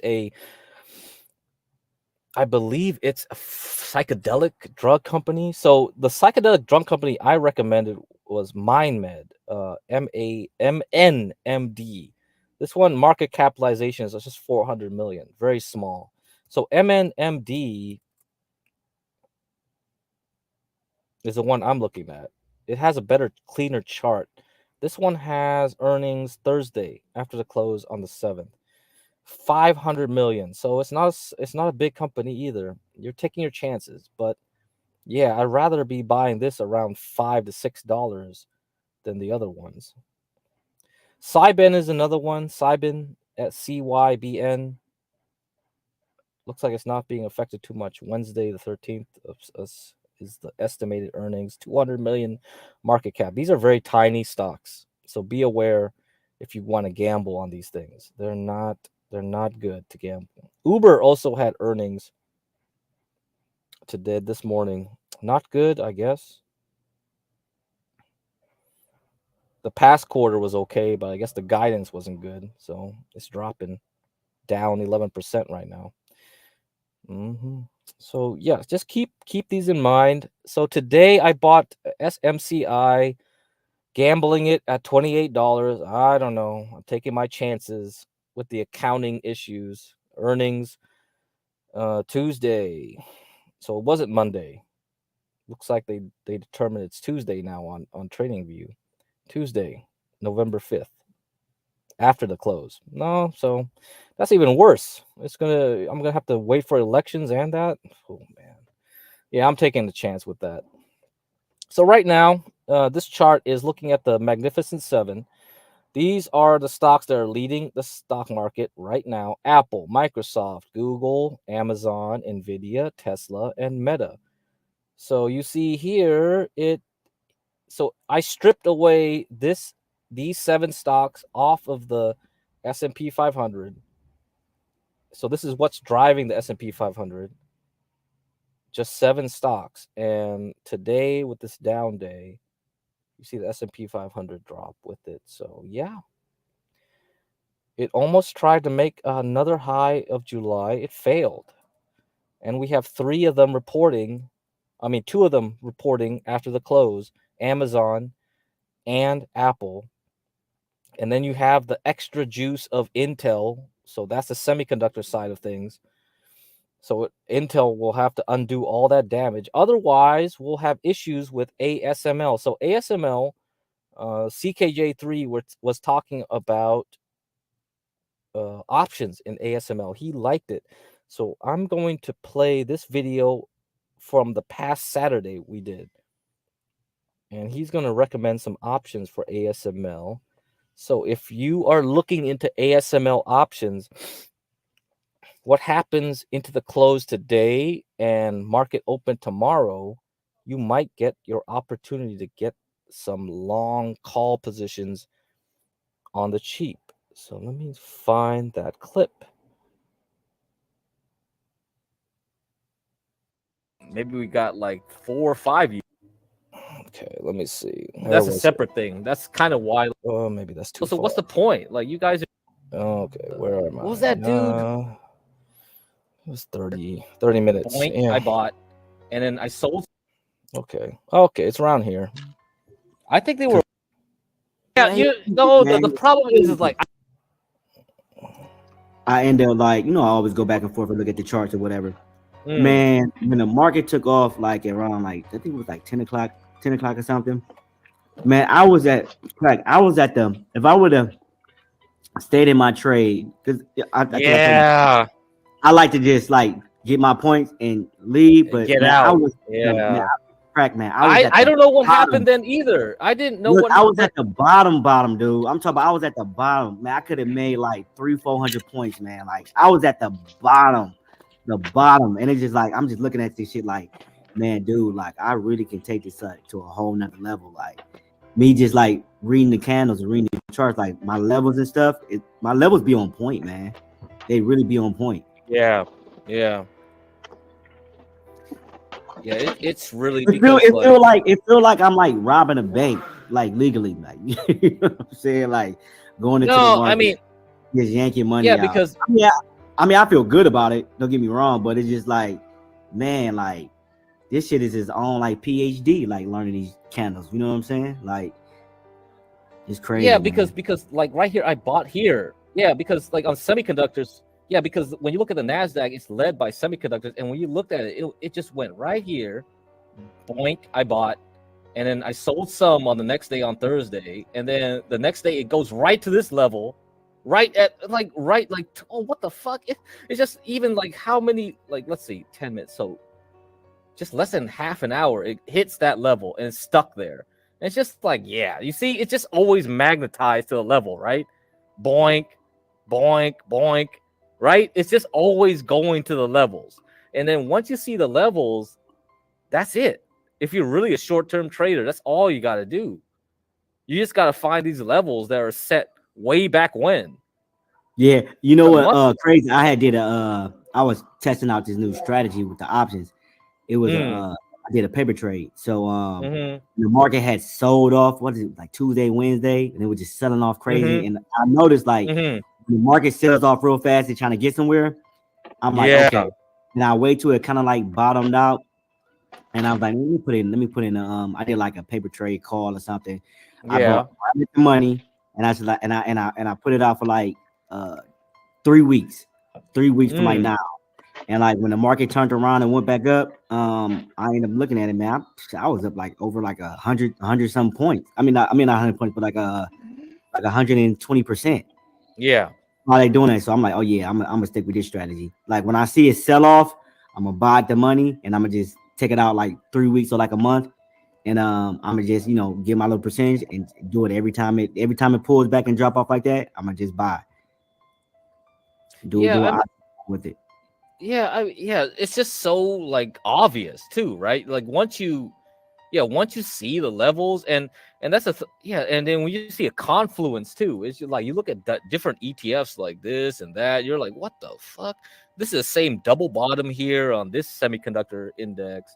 Then you look the Philadelphia one, this is on like another bottom, like and then you can look at different time frames too and all this stuff. You just figure this stuff out where you're like, oh, this is the optimal time to buy, this is the optimal time to sell, right? It's just like, damn, man. And all you're doing is just looking at charts. You just don't really give a fuck at that point. That's all you really gotta do. And just focus on it. Yeah. Because you're just wasting time like going around in circles if you're doing anything else. Because charts, that's just really the way it is. Yeah. So that's good. Yeah, I think it'll be fun. It'll be fun in the next coming years, I think. I really feel like it. One of my buddies, he had got a call the other. I think was it Friday? I think it was Friday. Yeah. He had, I think he got like a spot call. I think he paid like, was it like $6 for it? I think it was $6. That thing went all the way up to like, I think like $55 or something like that. Something crazy. Damn, man. It's just crazy how you could just catch a move like that, Yeah. Just like here, like I told HB is like, hey, dude, bro, it's at the top of its range. I think you should dump it. The next day, it was just selling on bad news or whatever. I knew they were gonna do that, and it just that's right into the bottom. What time frame is that you're looking at? Oh, this is just 10 minutes. 10 minutes. Okay. And the funny thing. So what's your favorite time frames? I don't have one. I just look at everything. Yeah. All right. So that's kind of a lie when I said like I don't have one. I didn't want to go into that discussion at that point. And I think last stream I was talking about the fractals. So I'm gonna do a little fractals today. And then we'll see from there. I wanted to do fractals first and then move into some more scanning, but the fractal thing is very important to talk about because that will lead into like what is your favorite time frame. So that question CKJ3 asked me, what are your favorite time frames? So this is really dependent on the trader. Okay, this is very dependent on the trader. You had Tropes on here talking about his favorite time frames. I know CKJ3's favorite time frames. And for this chart, I just did the 10-minute because that's one of the defaults, just to show like the price action. But if you're trading, you might not be using this. You might be using something else. So we have to do an in-depth discussion on time frames some other time. For now, keep that in mind. But yeah, I'm not going to discuss it here. Yeah, but the thing is that like the first problem was this is a bank holiday. So it was going up on a Monday where it was Columbus Day, Indigenous whatever day, Italian Pride Day, whatever you want to call it. But it's a bank holiday. So it's a trick. You know what I mean? Because so if you counted that as a real holiday, you could consider that the market is closed that day. And then the next day, it's like it's just trying to get ready for the options expiration, right? Because then the monthly options expiration is that week. So that's why it crashed. It's just wiping out everything, resetting everything for the market maker. So it's like, bruh, dude, no shit. People just fool people so easily. It's like, if you treated that as a holiday, you would not believe that move. Going up, getting pumped. On nothing. It was basically on some quote unquote NVIDIA news. that was not even real. It's just a rumor that Nvidia is gonna raise the prices on some GPU. It really just like, sold come off on. too. It sold Yeah, off. it's just, and the next day it's like, oh, we got tariffs, and then wait a minute. It was like ASML had leaked earnings. So somebody leaked their earnings one day ahead.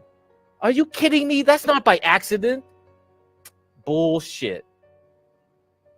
Bullshit. You telling me someone in a corporate office leaked earnings the day before? Yeah, right. You did that on purpose. Just to crash the NASDAQ. And then when you crash the NASDAQ, you crash the S&P.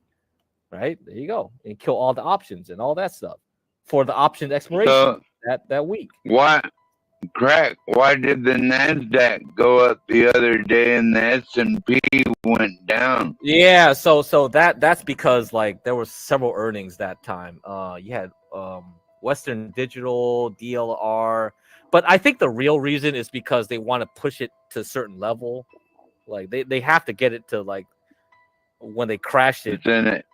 Is the NASDAQ trying to crush S&P or something? No. It's just like the tech companies are well over, and because next week is going to be a lot of earnings. You got Apple, you have Intel, you got Amazon, you got Google, Microsoft.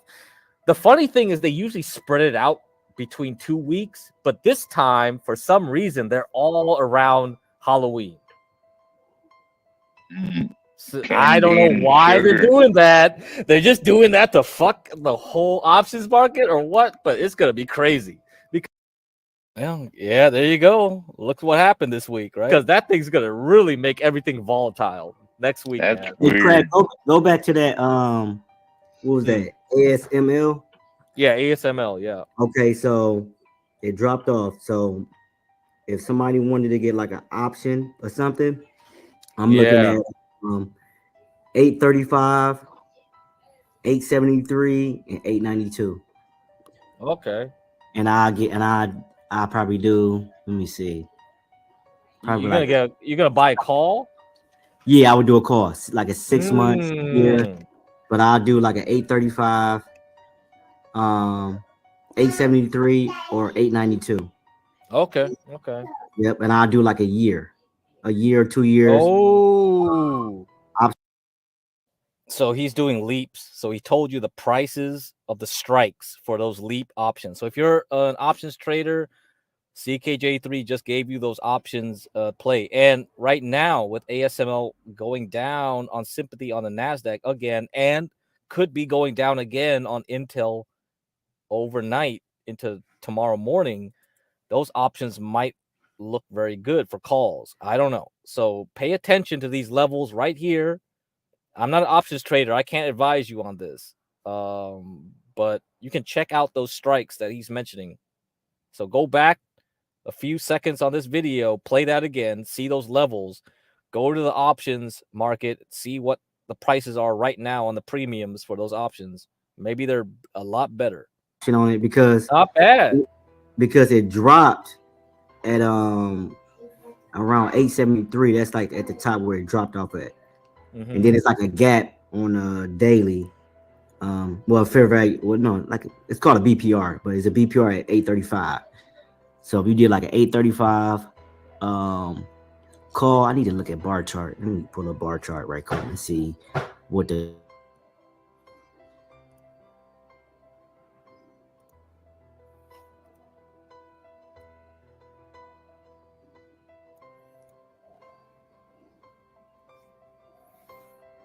Yeah, it's a high volume day too.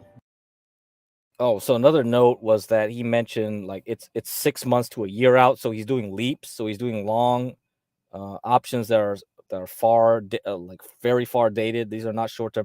Yeah, I don't think CKJ3 ever said he liked to play anything shorter term. Okay, when he does options, he usually tries to do leaps, and in that case, the premium prices are generally very high. All right, because they're so far dated, but it's safer because then you won't have the volatility or the time effect bother you too much, because when options get closer to expiration date, Like that's going to eat away at your premium. So you can avoid that issue, because a lot of options trading, you're just going to have to be really good on your time. Not only you get the price right, you got to get the time right. That's why I don't like to play that stuff. That adds an extra dimension of complexity.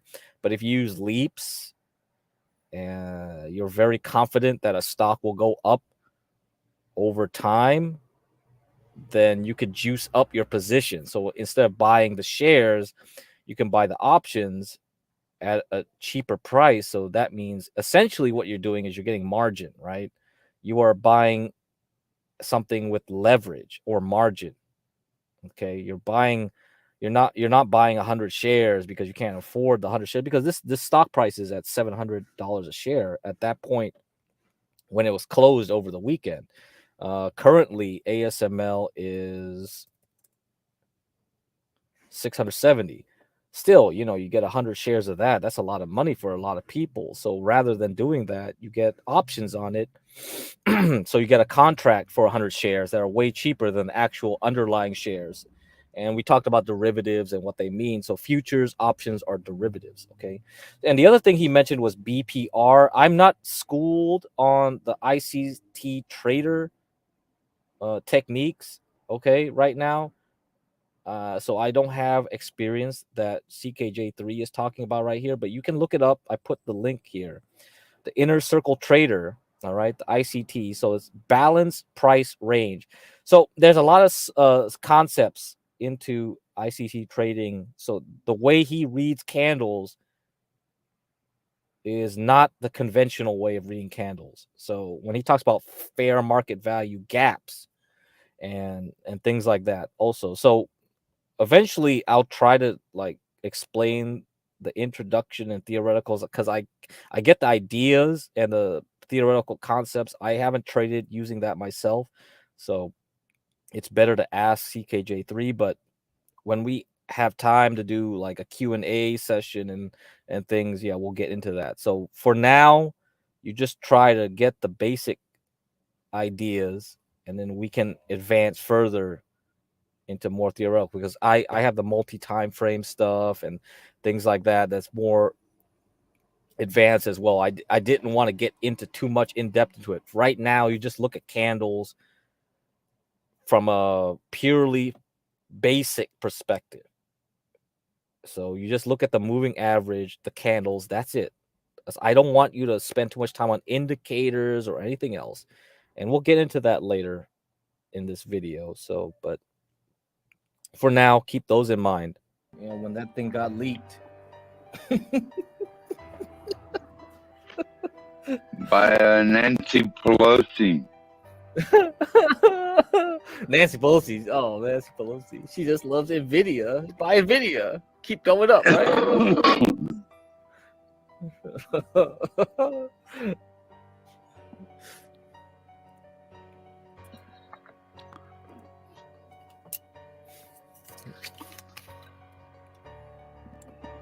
Yeah, if you get a good price, yeah, not bad.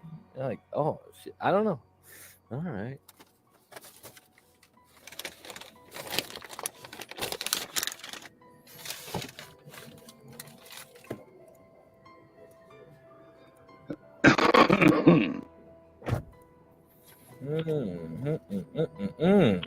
Man. Humpty Dumpty fell on a wall. Humpty Dumpty had a great fall. Well, the dollar, we'll see how the dollar goes in the future. Yeah. Let's see. Yeah, dollar. Yeah, Can't wait till Trump gets elected and cuts Iran's spigot off.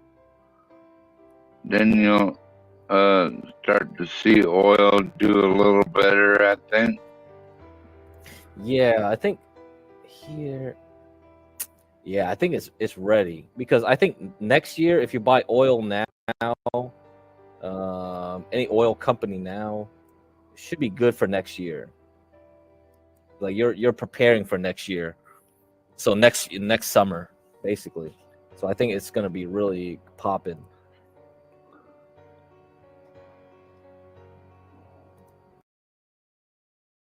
All right, that's a good segue. So let's talk about oil. Oil just popped up just a while ago. So let me see this. Let me see this. We got 1 hour till the close. So I told you guys I was buying oil used. This is 3X, the ETF for XOP. So COP, ConocoPhillips, reported earnings, and it's up 7%. So not bad. So from the BP earnings on Tuesday that crashed most of it down, we're getting a recovery on ConocoPhillips right here. And tomorrow morning, we'll have Chevron and ExxonMobil. So Chevron is, what? Chevron's ticker, Chevron, CVX, I believe, is the ticker. Yeah. Chevron, tomorrow CVX, and ExxonMobil, XOM. All right. XOM. So we'll see. And crude oil for WTI suddenly jumped up 30 minutes ago. Must have been some news. I don't know what it is. And we have Brent. So Brent is also up. So $34 a barrel for Brent, $70 a barrel for WTI. I don't know what news happened, but something happened. Someone said something, but it's up. So that's good. So we're leaving the bottom. So the bottom set at $66 a barrel. This is where Biden set the buy orders for the SPR. So the Strategic Petroleum Reserve, the buy orders are automatically set around $65, $66 a barrel, I believe. So every time it hits here, it's usually a buy. Now, it doesn't mean like it's just going to jump up like a V pattern. That's going to be dependent on China. And OPEC is pumping a lot of oil right now because Saudi Arabia has given up on trying to increase prices. It rather have market share. So Saudi Arabia wants to regain market share from the smaller producers like Nigeria and whatever. So, they want to be greedy and they want to keep the oil up. So ASML, let's go back to semiconductors right now, is $671.59. So check out the options on that.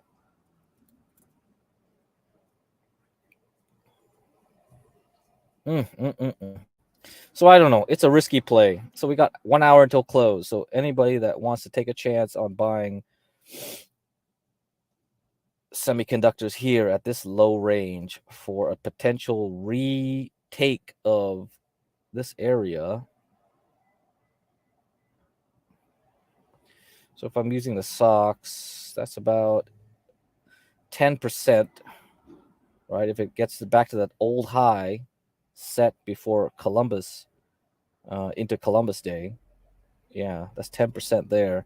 So if you're playing SOX L, that's a 30%. So if you bought here at 29.61, you can get out at 38 or $39 a share if it does make a kind of move.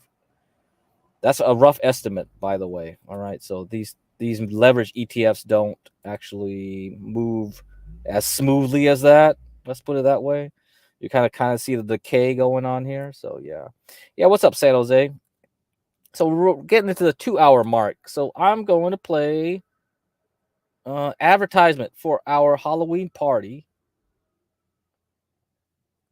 Yeah, we're gonna have the costume contest.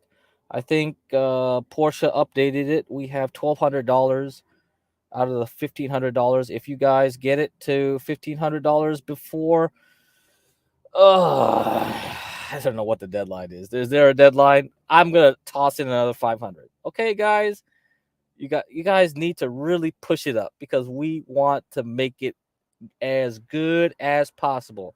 Now, last night there were a bunch of drama going on between Ruby and Grace. I have no idea what's going to happen. If even Ruby's even going to show up anymore or that, I have no clue. I didn't pay attention. But here you go. Here's the ad.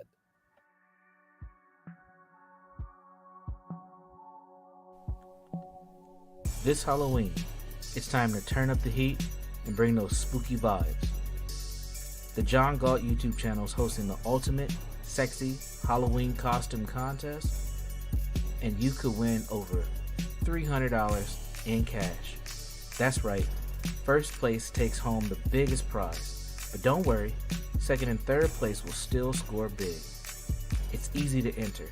Dress to impress, flaunt your most creative, sexy, or daring costume, and show up to the live stream during the evening of October 31st, which is a Thursday. Come on over on Halloween and flaunt your very best and enter your chance to win the grand prize. Let your imagination run wild. You can be a witch, a vampire, a ghost, a nurse, a cheerleader, anything goes. The more unique and bold, the better. Winners will be crowned based on creativity, style, and those spooky Halloween vibes. The John Galt community will decide who takes home the glory. So what are you waiting for? Get your costumes ready now and come on over to win that prize on the John Galt YouTube channel. Hit that subscribe button, follow the contest rules, and you could be walking away with cash and bragging rights. This Halloween is not just about tricks and treats, it's about winning big on the YouTube channel, The Urban Landlord. It's the only place doing this. Let's have some fun, let's have some laughs, and let's have a spooky good old time. See you there.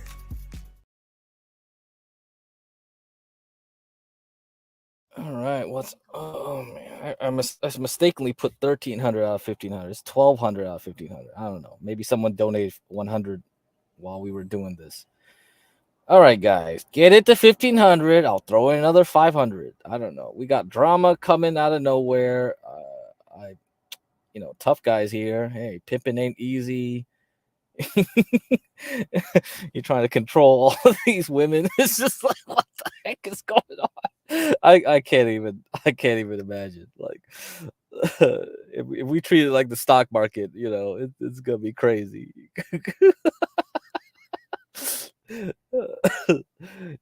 anyhow. Well, Zim, my shipping stock is now almost at 24 again.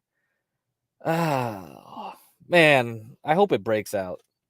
I'm not sure if Trump is going to ruin that or whatever, but hey, earnings Wednesday 20th.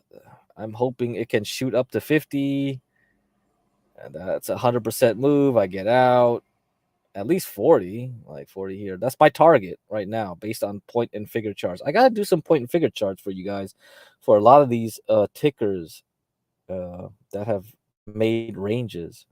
SMCI, you see that? We are taking a gamble at 28. I have no idea if that was the wise move, but it's definitely the gambling move. Okay. I could be screwed over by tomorrow. Well, who knows? But you take your chances. And let's see what else. Yeah, okay, let's continue on. We're going to talk about fractals because yesterday somebody did not believe in fractals. It's very irritating. That's kind of like the first principles type of question, like if people don't believe in fractals, you shouldn't be even doing charting because you got to understand what fractal is. Now, AI, the Google AI gave me some nice answers about fractals. So let me try to find it. So I'm using AI right now. If you don't believe me, at least you believe the AI, right? Like you believe AI, don't you? You believe what AI says about it, do you? So here we are.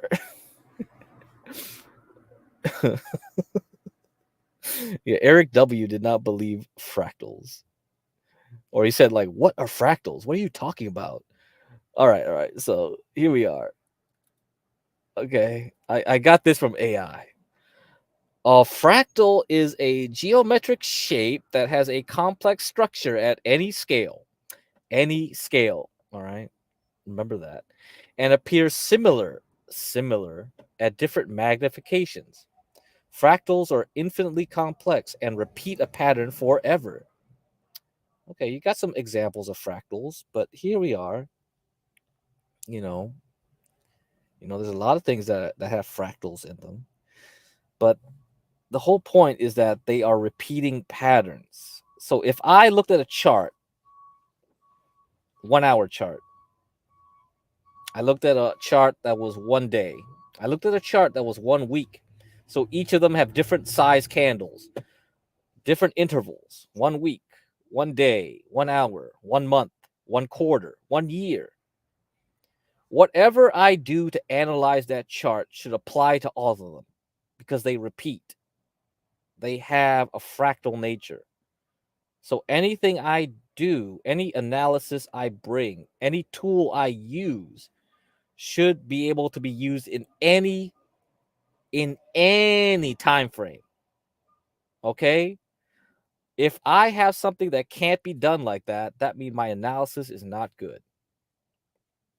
Because I want to keep my life easy.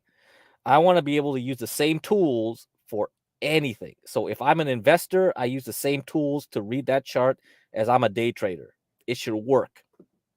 If something is like that, in that complexity, that's probably more likely means that that methodology is a real methodology. Now, I asked AI again, how about fractals in trading?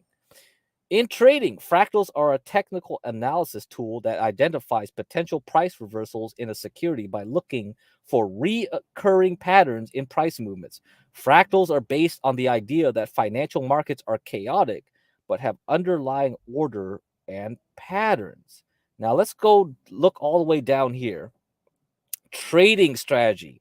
A simple fractal trading strategy might involve identifying the major trend direction on a daily chart using an hour chart to identify entry and exit points, only considering entry signals on the 1 hour chart if they align with the daily trend. This is how you use fractals to do multi-time frame trading. And I showed a video or two of that. And I'm going to show you a very simple, basic one right now. Okay. So you guys can really understand it.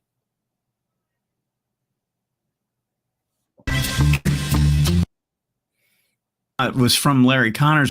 Okay, let's get to the beginning of this. Which is what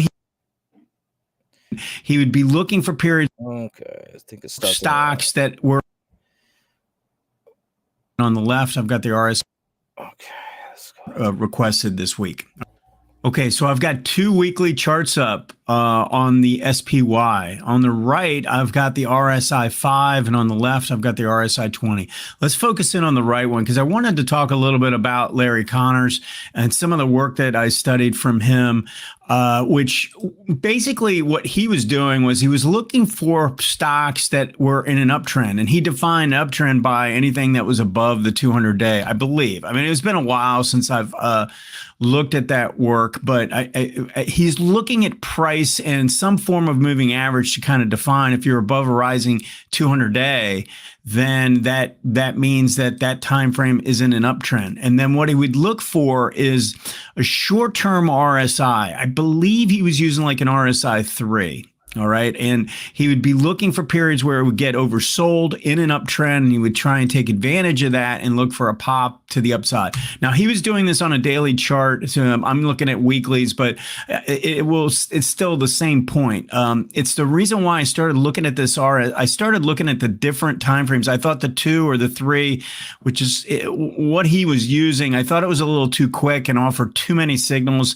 And then was looking at a 4, and then I switched it to a 5, and it really felt like this was the right one, because what we're trying to identify are periods where we're in an uptrend, but we get this move down. And really what we're looking for is a move below the 50 line. If we can get a move below the 50 line while we're in an uptrend, then we've got a pretty good opportunity to buy a stock that's bullish in an oversold condition. All right. So at least that's the concept behind it. And I just wanted to point out it was from Larry Connors where I learned that. Now, one of the things that I want to point out is that I don't really use the moving averages for this. When I'm looking at RSI, I look at the 20 RSI. So the 20 RSI being above the 50 line is a pretty good trend indicator. It's as long as that's above and stays above through pullbacks, then we know we're in a pretty strong environment. It gives you an element of momentum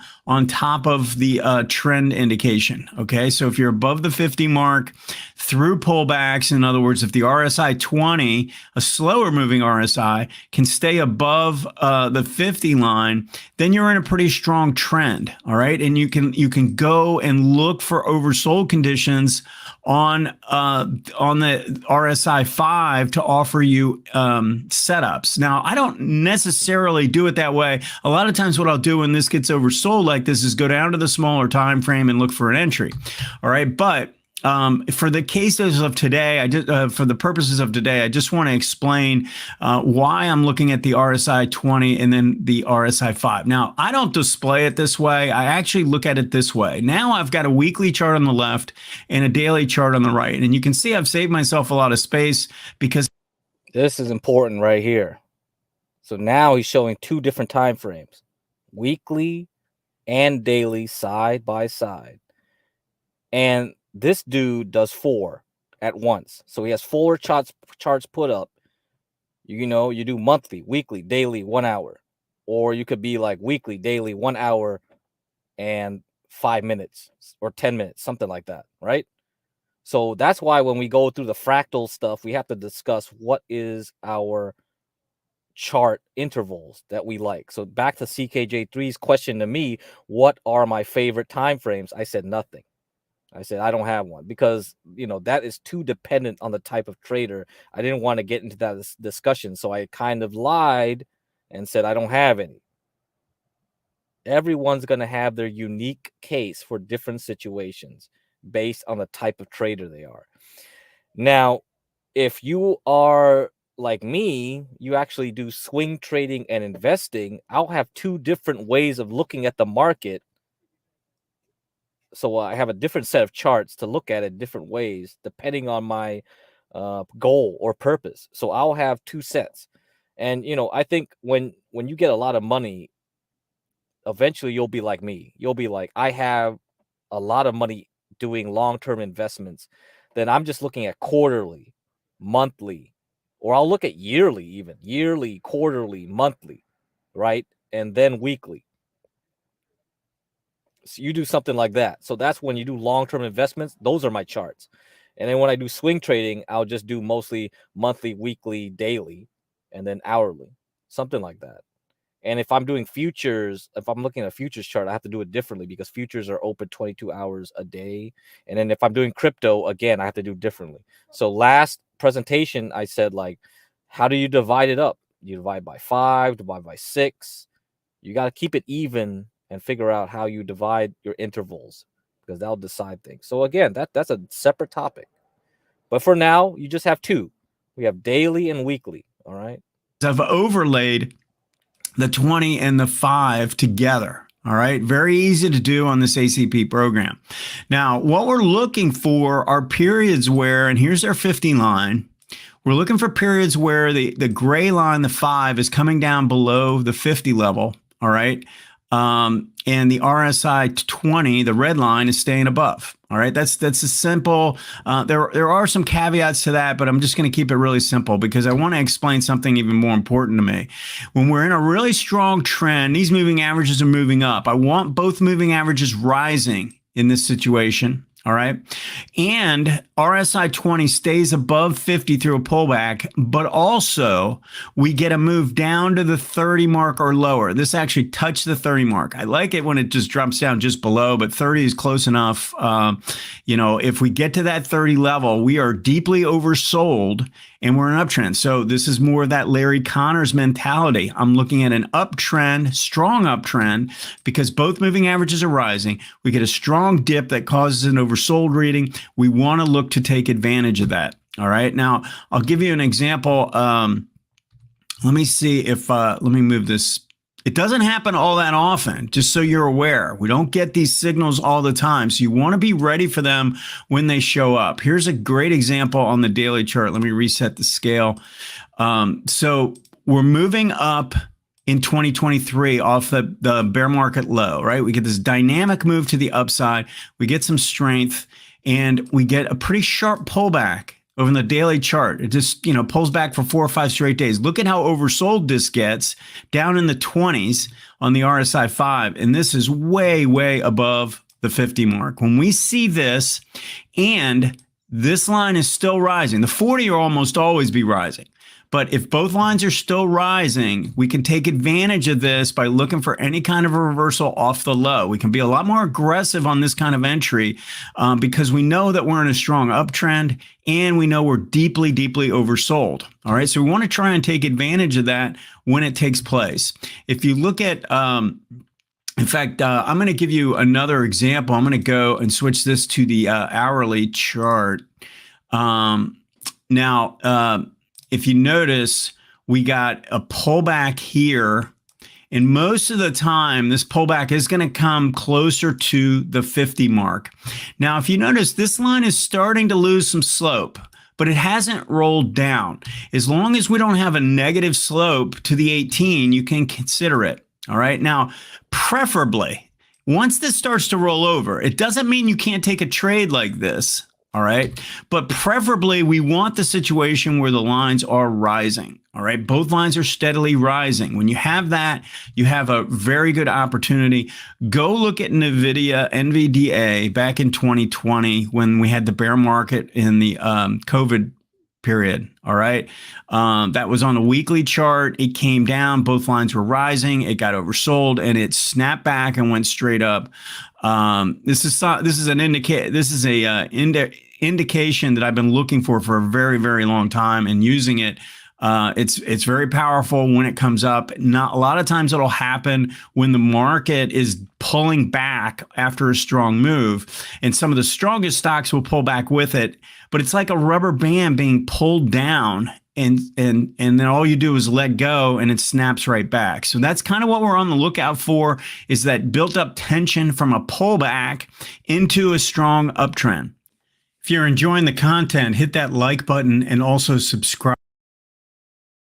All right. So all the links for these videos that I show are already pre-made in the description. So everything I cited is in the description. So that should give you an idea. I haven't gone over what RSI is. RSI is kind of like the first indicator that people learn. I didn't even go over MACD and ADX with you guys for like a couple times I showed it. I kind of want to just keep it simple where you just look at moving averages, okay, and you look at candles. Just keep it at that. Like a lot of that RSI stuff you don't really need because you can kind of tell based on how those candles pulled back into the moving averages on 2 different time frames. And I use the same ones that Joe Rabel used because I found that he picked the right ones. 18 and 40 are really nice to use. 18 moving average, simple moving average, and a 40 simple moving average. And I just stick with that. Keep it easy. So if we want to go into more complex details, yes, we can try to do that, but it's unnecessary in my opinion. Those kind of secondary indicators are just confirmation of what you already see with the candles yourself, with your eyes. It really is a lot of it just price recognition, or you just have pattern recognition of what the price is doing. And yeah, that's it. And a computer could do it. I think if you train it enough, you could see the Wyckoff patterns. You could see the patterns that he's showing with the trend. You could see like a lot of things, and you combine them all together. A pattern trader. Yeah, you mentioned that to me before. Yes, that's like depending on your account situation. I don't know if it's a account size or if you have a margin account or something like that. But yeah, I don't know if it violated some SEC rules, CFTC rules, but that's the only reason. But yeah, some brokers are very are very conservative. That they even do even worse. Like they'll restrict you from buying penny stocks, any stock that's below like a certain dollar level. Like Fidelity right now, if you have a cash account, it's not a brokerage account. They will not allow me on that cash account to trade on any stock below $3. It's a hard limit. Some other like Merrill Lynch, my parents have a Merrill Lynch account through Bank of America. They won't trade anything that they feel or deem is too volatile. So any type of like certain gold ETFs, they'll be like too volatile, ban, can't do it, can't trade it. So yeah, something like that is possible. They will do, and they'll send you letters. I don't know if that letter you mentioned that to me before, All Seeing Guy. And my question to you was that, like, what were the stipulations of that letter? Like, if you didn't do something different, what would they do to your account? Like, if they didn't say anything, then it's just a warning that has no legal precedence. If it's an actual SEC or CFTC rules that you are violating, they'll have to tell you that, right? So yeah, I think a lot of people will have a pattern trade or whatever. It just means that you're trading. Like they don't want you to trade. They want you to hold, buy and hold through everything. That's how they like it. Especially if you have a 401k. Like a 401k account is very limiting. A 401k, a lot of them will not let you buy or change your positions more than 3 times a quarter. So every quarter, every 3 months, they will say like, nah, you already moved your accounts multiple times and you hit the limit. So, so yes, depending on the account, you will have restrictions. It was strange. No, yeah, that's normal. So that's it. I mean, I could pull up articles on pattern trading. Yeah, it is a rule. But depending on your account, is this rule an issue or not? If you don't have a margin account, it shouldn't, or something like that, it shouldn't be an issue. Let's see. I pulled up this Investopedia. Okay, let's pull it up. I don't know if this applies to you or not, but maybe some people it will apply. So this is the thing that I know that's a hard limit. It's called a pattern day trader. So a pattern day trader is a regulatory designation. So this is actual SEC rules or CFTC rules for those traders or investors who execute 4 or more day trades over a span of 5 business days using a margin account. So that's it. So if you have a margin account, you do 4 or more day trades in that margin account, that is a pattern day trader. Now, if this occurs, the trader account will be flagged as a PDT by their broker. A PDT designation places certain restrictions on further trading. This designation is put in place to discourage investors from trading excessively. There you go. Pattern day traders are required to hold $25,000 in their margin accounts. If the account drops below $25,000, they will be prohibited from making any further day trades until the balance is brought back up. So I told you about margin calls and all that. So let's say, the stock market right now is because somebody is day trading. They don't have $25,000 as of this moment because the stock market has crashed. They cannot trade no more. So therefore, the market is stuck at the bottom, right? Because they can't buy any more shares to bring it back up because they are now, or buy options or whatever, because they are flagged as a pattern day trader and they have dropped below 25,000. So that's another reason why, stocks might move the way they do, because people's accounts have dropped below required funding limits. See? So not only margin accounts, but small accounts like this one, where it's below $25,000, you can't day trade. And that's it. That's the end of it. Anyhow, let's go to what I wanted to discuss. We're going to do some more scanning. Let's see how far we can get into. Okay. So I think last time I showed this video about showing. I'm gonna have to replay this video, I think, so that you can remember this. And then when we do this one, we'll do another one. Let's see if I can get through it. Got 3 more minutes until the full 3 hours. So let's We're go also through. going to look at the Okay. So ATR. 1,000 candidates. There could be different. Okay. Let them define what ATR for you guys Just again. tells us a little bit about the background. Another great analytical tool from Wells Wilder. Different methods of calculation, things of that nature. Our next slide shows us graphically how a few of these things occur. There could be different types of calculations depending on what happens. But we're going to use this concept of range, true range, and average it over time for ATR. Going to combine that with a volume measure and relative strength. So that gets us to our scanning workbench slide. And here we have groups, Dow 30, S&P 500, NASDAQ, NDX, S&P 400. So we have approximately 1,000 candidates that we're polling. We're looking for an ATR over 3 periods that's significantly less than its 20-period counterpart, 0.75. We're adding a mathematical function to take 3/4 of the ATR 20, and we're less than that. We're also going to look at the SMA of volume over 10 periods, and that needs to be less than 75% of its bigger brother, SMA 20, on the volume. Going to look at percent relative over a calendar quarter, 63 periods, and we want the relative strength to be up, percent relative there. Optional language you can take a look at is rate of change 5 period. Would we want to have that in? Do we need that?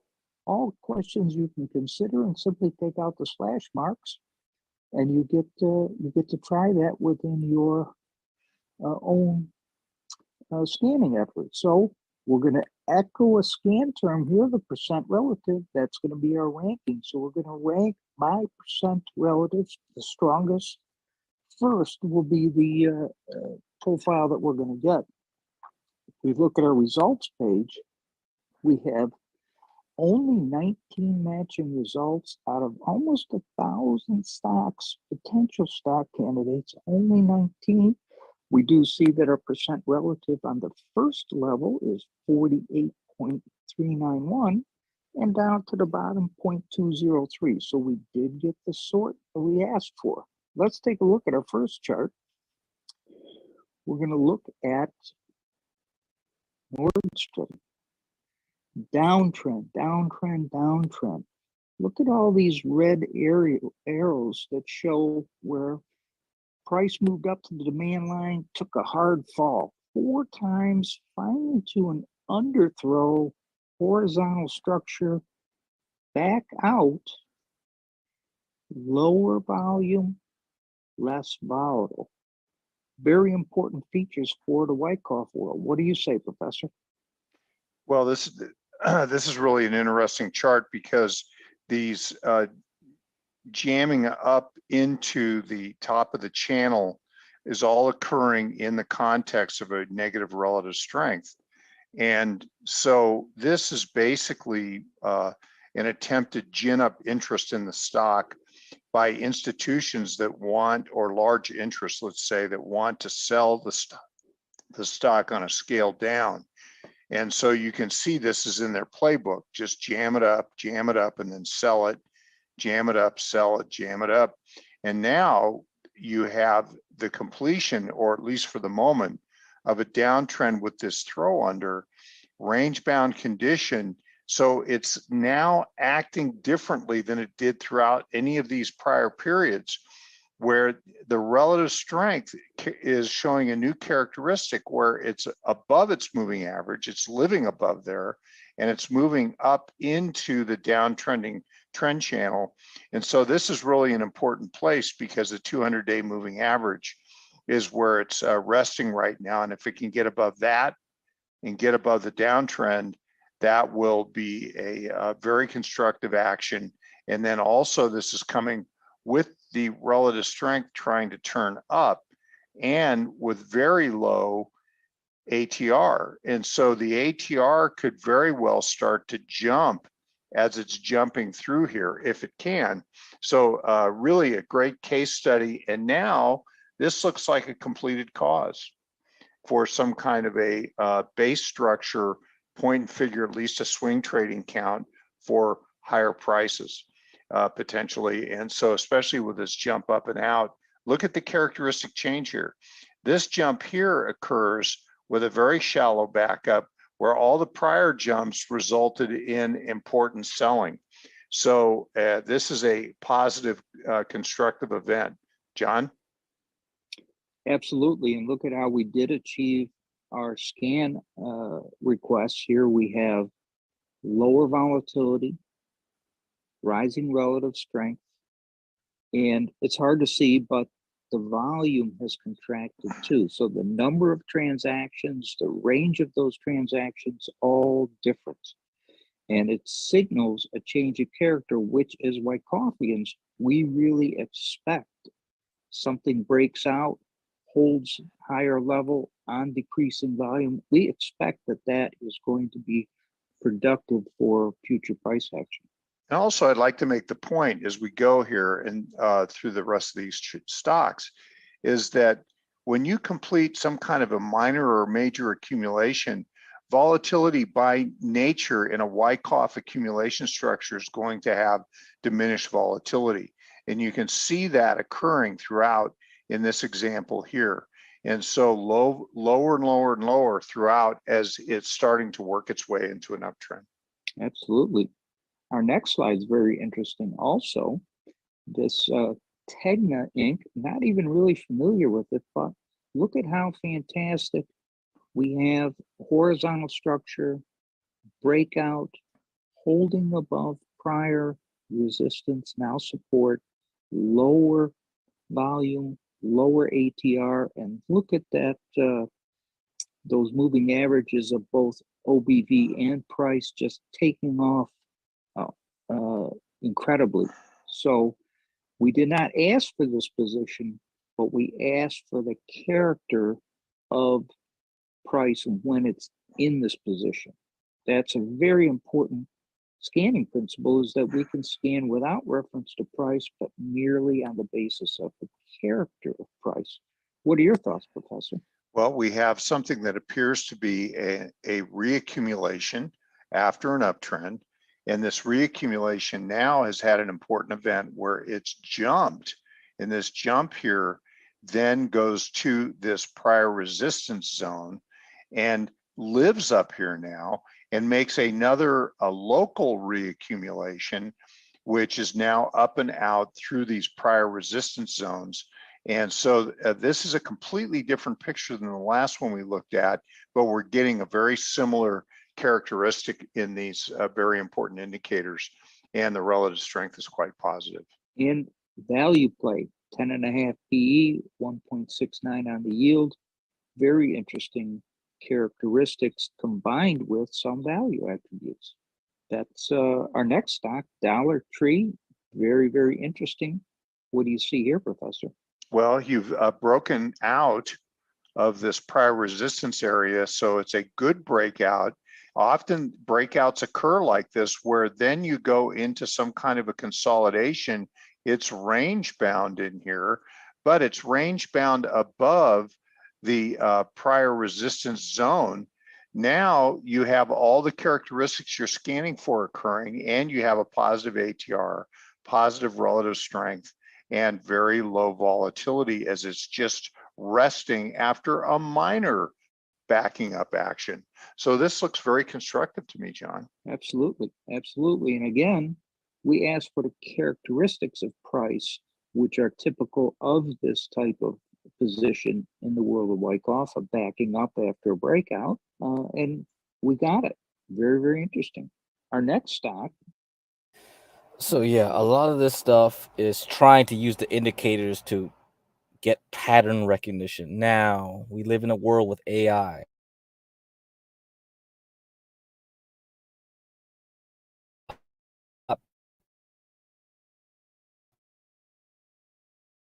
Better than these scans. Okay. Yeah, okay, let me play this other video. All right, for you guys. So we're gonna go The first one was about scanning for the ATR. Now we're going to do scans for the bottoms of the ATRs. All right.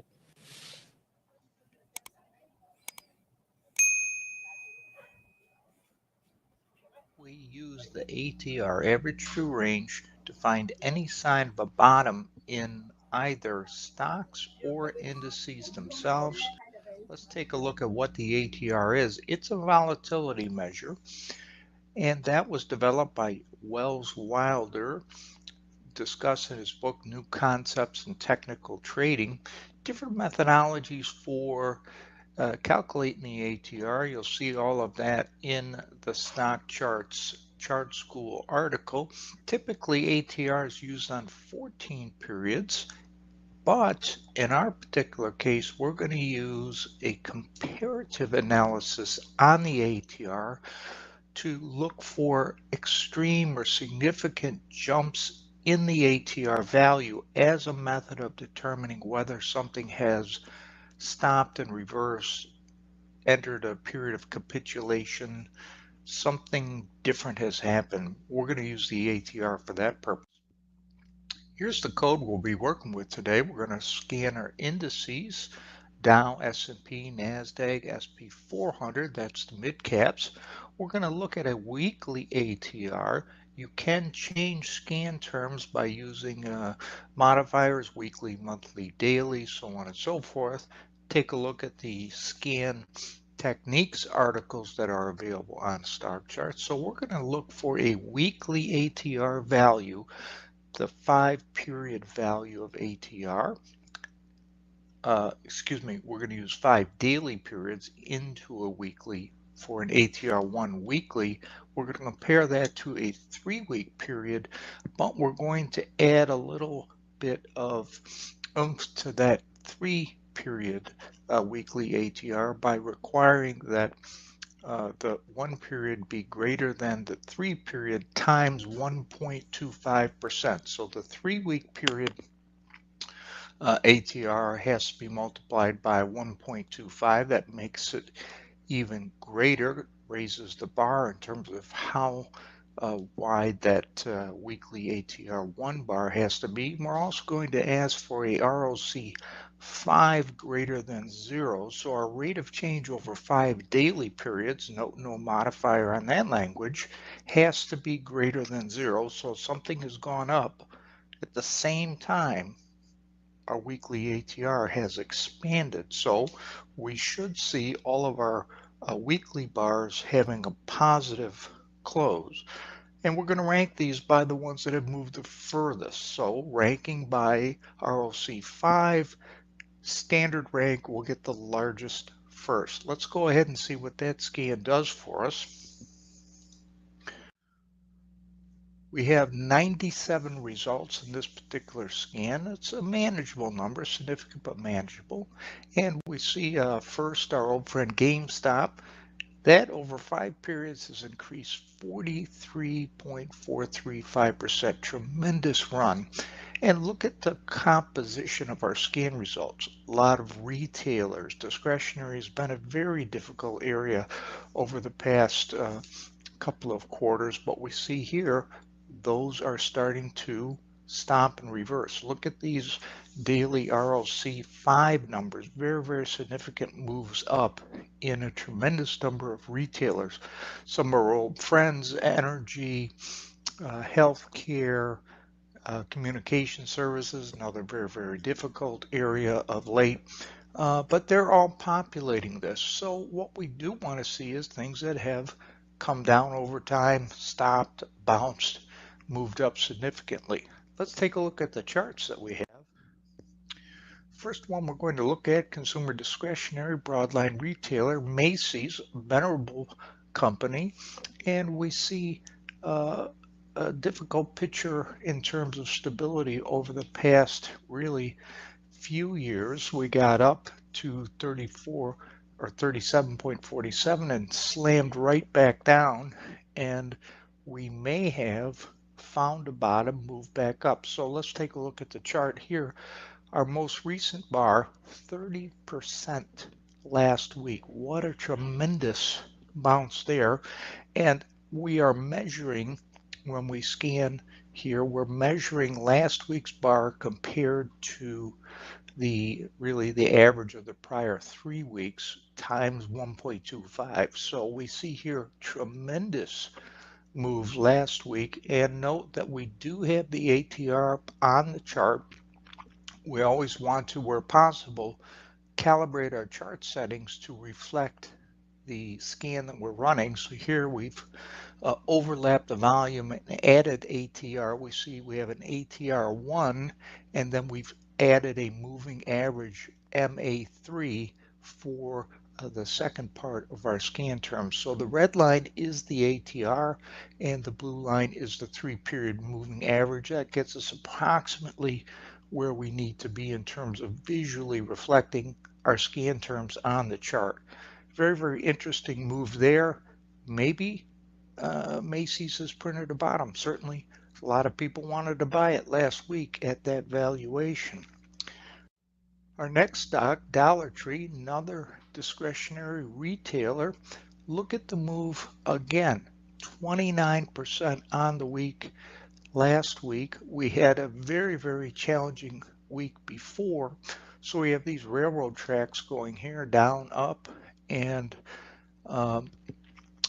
look at the red and blue lines in the ATR. You can see both have gone extremely vertical for this purpose, and we have a pullback to prior resistance, new support around the 123 area. So we slammed down, tested, stopped at the rising 50 period. These are weekly charts, of course, a 50 period, so approximately a 200 day chart, 1 year almost, really, and came down, moved right back off with a very, very, very strong week, incredible week, really. And that shows us we have potentially found some type of stopping action with a really meteoric rise off of support. Here we have another retail candidate, Nordstrom. This again down to support, but higher low. Very, very strong bar up off the area of support around the $20 level. So has Nordstrom found a bottom, and did ATR lead us to that conclusion? We of course see our red and blue lines representing the ATR and the 3-period average. Again, everything looks to be in the order that we would expect with this particular scan. Our next candidate here is Zoom Video Communications. Now, if we ever wanted to see the conditions for a bottom, here we go. Tremendous decline over the last year and a half. We're back in the vicinity of the IPO price, around 73. We're at 110 now, but look at the move that we had last week, 23% on the week last week. Very, very substantial move that we're finding here. Different area, computer services, techs, XLK would be your sector. And there we have a different area of the market that's responding to buying pressure in the last week. So perhaps a bottom has been printed for this, but as always, be careful out there. Yeah, so Zoom at that point was just it was stuck in a range for the next past couple years. So that wasn't going anywhere, even though it was a bottom. So anyhow. So yeah, things are pretty hard, I think, to use scanning techniques to find things, because you still have to eyeball them with the human mind to look for patterns. And eventually I would think you would have a training set. You would send a bunch of charts into AI. They would train, try to look for patterns, and that would be a better way. I think some of you ambitious people out there should start thinking about that, because that will be a better way to find stocks. But for now, I'm going to try to use the scan engine from stock charts. So in November, what I will have is recommended stocks to invest in every month or couple weeks. Every week, I'll have swing trading stocks to scan for. And then every day, I will have day trading potential stocks. Like, so 30 minutes after the open, I'll be like, well, look at this one, look at this one, look at this one. Maybe, whatever. Either long or short, I don't care. I mean, I'm not shorter, so, but just in case some of you guys wanted to do that, I would have something, and we could try to train it every day. We could see like, well, was this good or not? Maybe we them a little bit. But I mean, eventually it has to be AI that would do this. AI would be so good at doing this. Now I'm trying to figure out like how. Okay, would you just send a bunch of data as is, like open, close, and high and low, and that will be enough? And you would be like, that's a trading set, right? So you got to do it like deep fakes.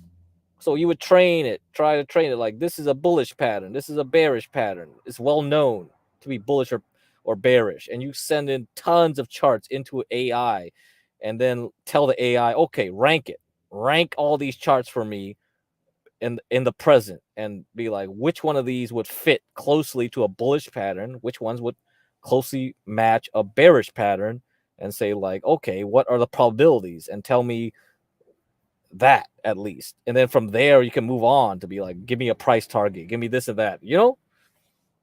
Charts are pictures after all. That's what it is. They're the most simplistic way of viewing a financial instrument, and this is well amenable to AI. So that's what I trying to put into.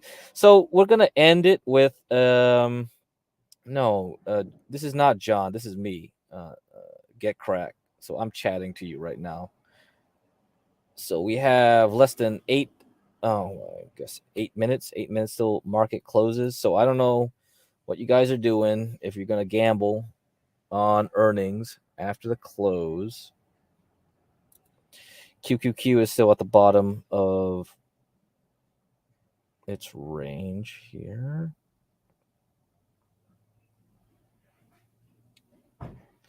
So yeah, we're still stuck here. See that cyan line? I don't know. If you're long, yeah, go for it. Gamble on 3 earnings and a payrolls data tomorrow morning. So that's high risk. High risk. I don't know if it's worth the reward to have such high risk. SPY, same thing, right?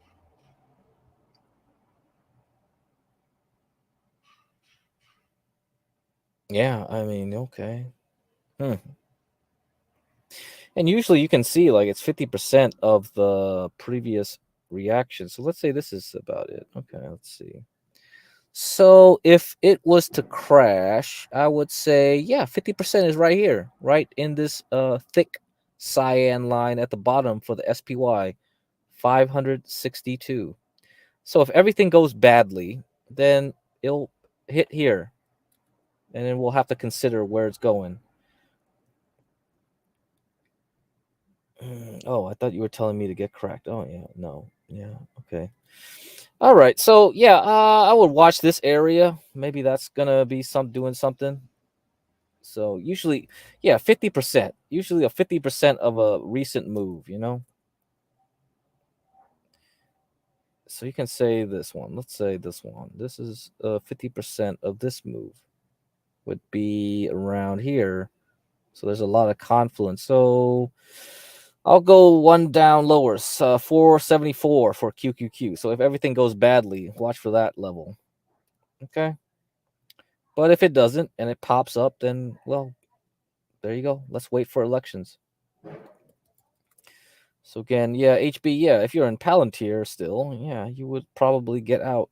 It crossed over the 18. Yeah, the 18 moving average. What is this thing? It didn't go below the stop that was set by the by the ATRs here. So yeah, it's still above it, but I don't know. Earnings is Monday, so earnings Monday. You already got 100%. No, I'd probably be done with it by now. I wouldn't trust anything at this point. Everything's over. The easy money's been made. Now you go to the hard lesson of elections. Yeah, okay. Still haven't. This one. Let me look at a weekly then. Let's look at a weekly. Yeah. If you do a long-term trade, you wouldn't sell until 450 on the QQQ. Yeah, right. I'm not gonna hold it for that long. Yeah, huh? Nah. Yeah. Doing this method is not. It's not really reliable. Now volatility's going up, so that means you got to hit all your marks. Apple, Intel, Amazon. 3 events plus payrolls Friday morning. 4 possible things that have to go right for this to reverse, because this is looking like a terrible week for the S&P 500. Looks like it wants to retest the July high. So all the easy moves from buying here to here is done. Everything else is just elections and Jerome Powell again. There you go. Trick or treat right there. Because, we did not have a typical October. Typical October is going down before moving up. We had a good October until now. And that means, ooh, boy. So let's see. Yeah, Bitcoin. Definitely. I want to see this stay above 65. You see that? It's good time to buy into Thanksgiving for all the crypto stuff. Yeah. So anyway, 3 minutes until closing. Oh, Zim is my baby right now. Hopefully it gets above 24. We can break out, go to 50. Done with that trade. But for the most part, I'm mostly in cash right now. Nothing has been going where I need it to go. So a lot of stuff have been stopped out. Boyle stopped out, goes below 8. And then it did not have a good reaction on Henry Hub. So, that's it. I think we'll see you in springtime for Boyle. That's about it. Oil, I'm holding that from 30. I guess I'll hold it for Chevron and ExxonMobil tomorrow. See if that juices it up. Maybe not. Maybe not. I don't know. So keeping that trade, but mostly cash. Hims will have earnings on Monday. So if you're looking for generic drug maker for diet pills, this is the one. You're willing to take that risk. It dropped to that support area of near 18. That's definitely something to consider. Carvana, okay, it lost a little bit, but still above that resistance level. So still very strong stock. And for all the gamblers, I said, look at solar stocks. Nova, you see this bottom. It hit a bottom here in the morning and then went back up. So opened here, went to the bottom, went up. This is a strong looking candle, high volume. So it doesn't mean like I believe in solar or whatever, but definitely look into those things into elections, because high volatility, you can make very quick moves like $4 to $12. That's a 3x right there.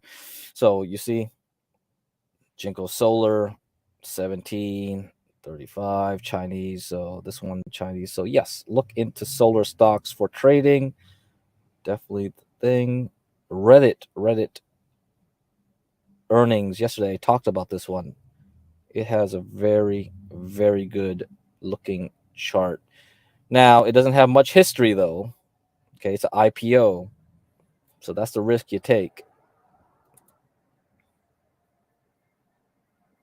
Anything else? Yeah, just look at other high beta stocks. We'll see as we go along into November. Okay, so nothing there. Like I talked about, Coherent, something to watch into earnings next week. Yes. Okay, 1 minute until close. I don't think anything's happening. Everybody's just selling off and waiting until what Apple and Intel, everyone says. Oh my God, look at that. Ugh. See, Just 10 minutes into the close, man. It's just like crashed right into the bottom of the range of the today. So there you go for QQQ. There you are. There you are. Trick or treat time. Oh, S&P was even worse. It went even below that range. God dang, 2% down for the S&P. Nasty. Nobody wants to hold. Nobody wants to hold. So there you go. All right.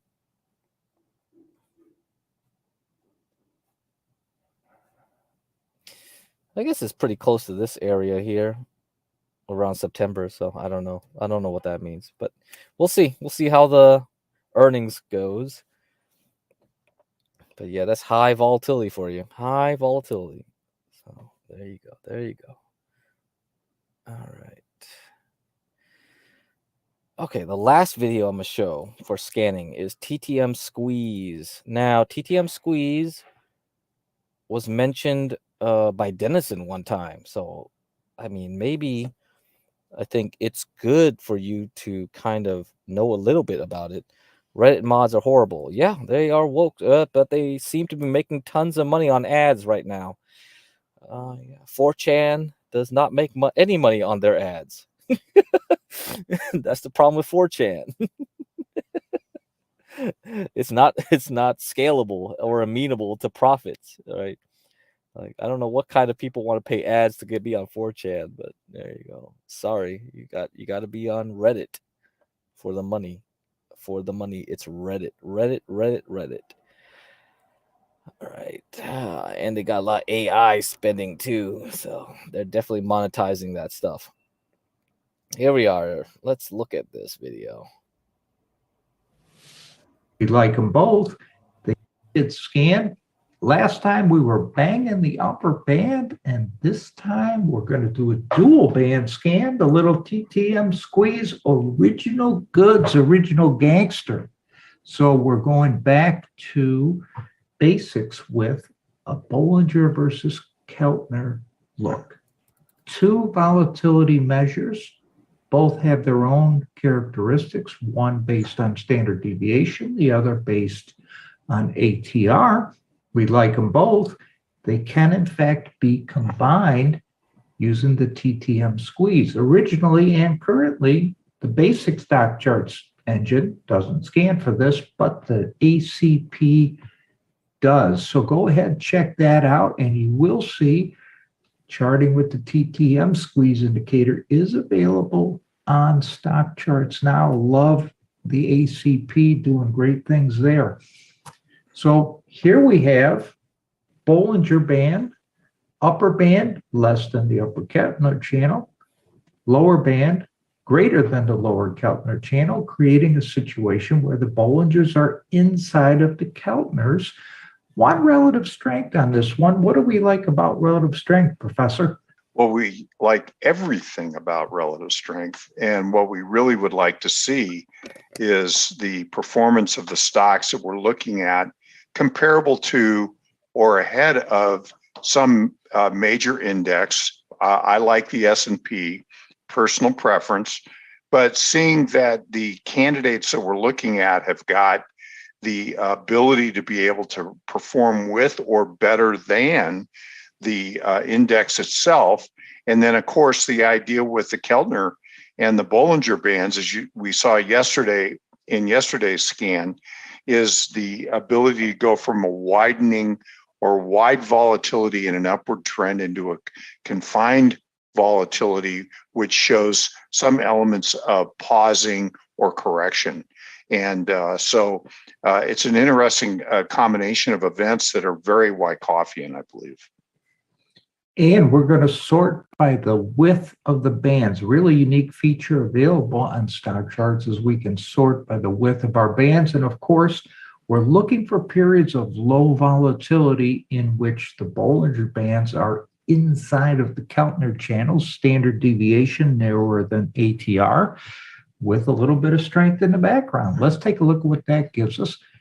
210 entries and a whole host of stocks. We did get our sort. We see that our width is narrower at the top of the list, and it goes down and gets wider. So got the sort we asked for. wide variety of stocks there. Let's take a look at a couple off the chart. We got 5 for today.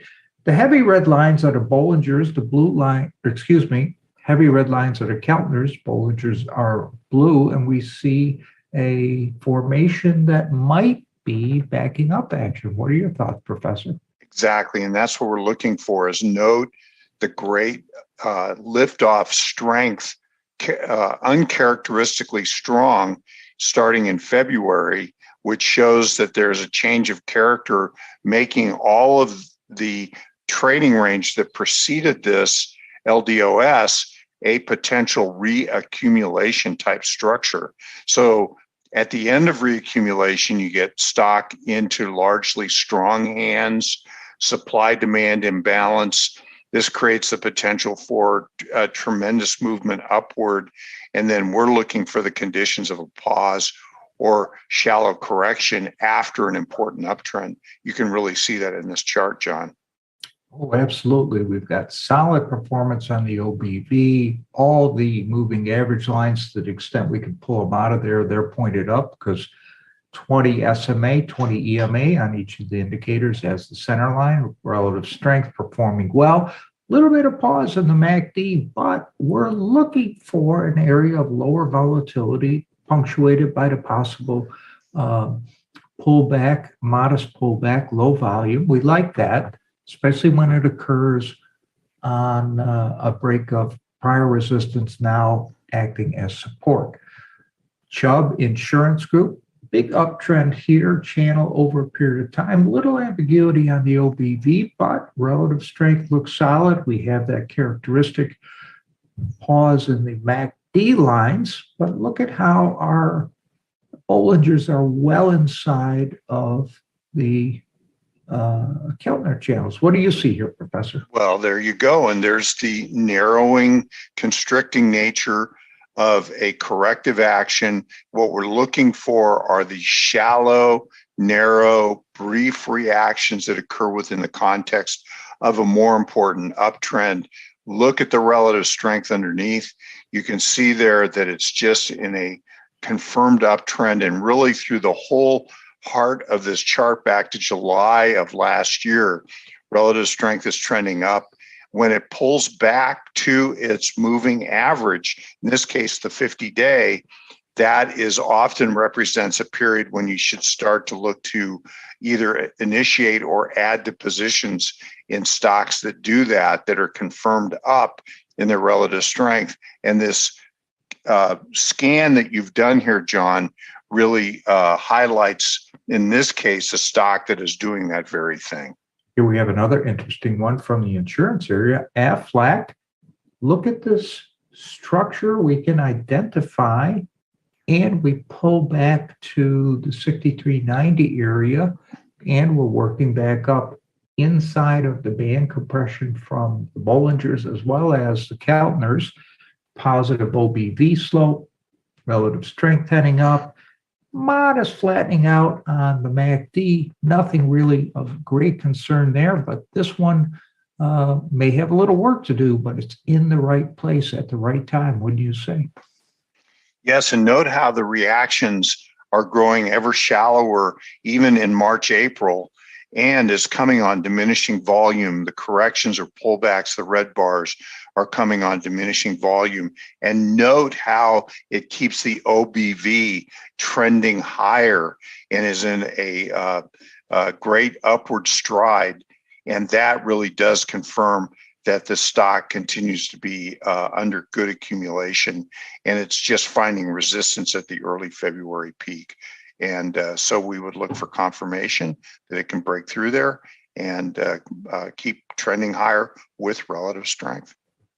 Note that a few of these stocks have quite reasonable price earnings ratios and decent yields. Aflac, one of those, 10 PE with a 2.12 yield. Very interesting stuff there. Well, and I think that that's a representation of how you have rotation or flow out of these really super mega cap growth type stocks into these great value characteristic stocks that have yield, and it makes perfect sense in 2022. Here's one from the defense sector. General Dynamics, been an interesting industry group for some period of time. Climactic event, 253.66, down all the way to 23, 30-point spread there, forming a horizontal range after a long period of consolidation. What do you see there, Professor? Well, I would only add to that you can see reaccumulation from late January back to October, possibly September, and that's a beautiful cause reaccumulation. At the very end in February, it got very dull and narrow. Note the Bollinger inside the Keltner in late February, classic example of diminishing volatility right before an explosive rally. So that everything's up, relative strength is up, OBV is up. Now it's just got to finish consolidating that little bit of a mini climax in early March. Right, and the interesting thing is when we get the compression of the Bollingers inside the Keltners, we're looking for that to fire. So at some point, we expect a momentum move out of a period of exceptionally low volatility. Let's take a look at our next chart. That's the Hanover Insurance Group. Just a classic, almost a textbook example of breakout reaccumulation, backing up, and now we have a higher area. May not even be really considered backup because it's quite high off the original formation. Ambiguous on the OBV, relative strength up, flattening, characteristic flattening on the MACD. What do you see here, Professor?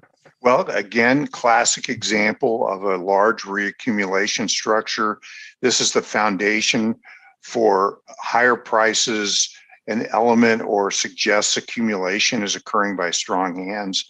From late February all the way back to July, you have this beautiful accumulation type structure. Now it's up and out of that, and it's in an uptrend. And so we would look for the continuation of that. Relative strength is confirming it. And note how in February, March, the Keltner got inside, or the Bollinger got inside the Keltner, constricted momentum, constricted volatility, and then it took off. That's exactly what's happening here. We may get some more of that here, but we'll be watching for the ability to just continue that uptrend. Look at that run, 132.52 on the low end, 154.98 on the top end. That'll pay a couple premiums to the company there, eh? There it is. gotta pay the premiums. Absolutely.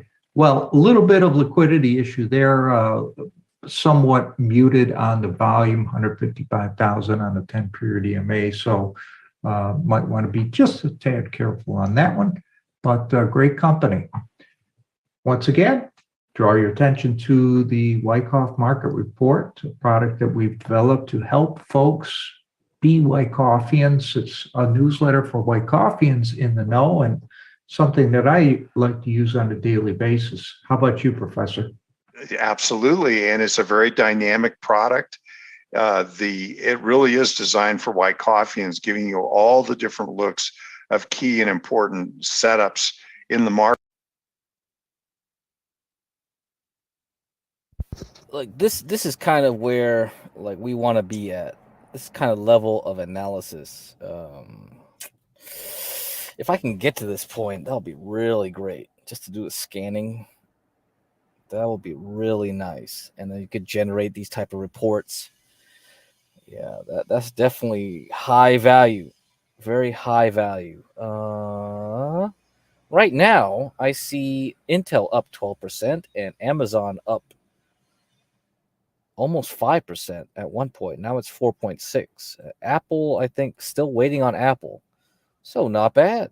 I guess we live to fight another day until elections. I don't know. We'll have to see how Friday morning looks. How that changes things. Yeah. So, Sweet Auntie asked VeChain. I do not know much about anything outside the main crypto. That's not my specialty. I might have to look at charts and go base off of that. We'll go. But right now, we are not in the altcoin summer.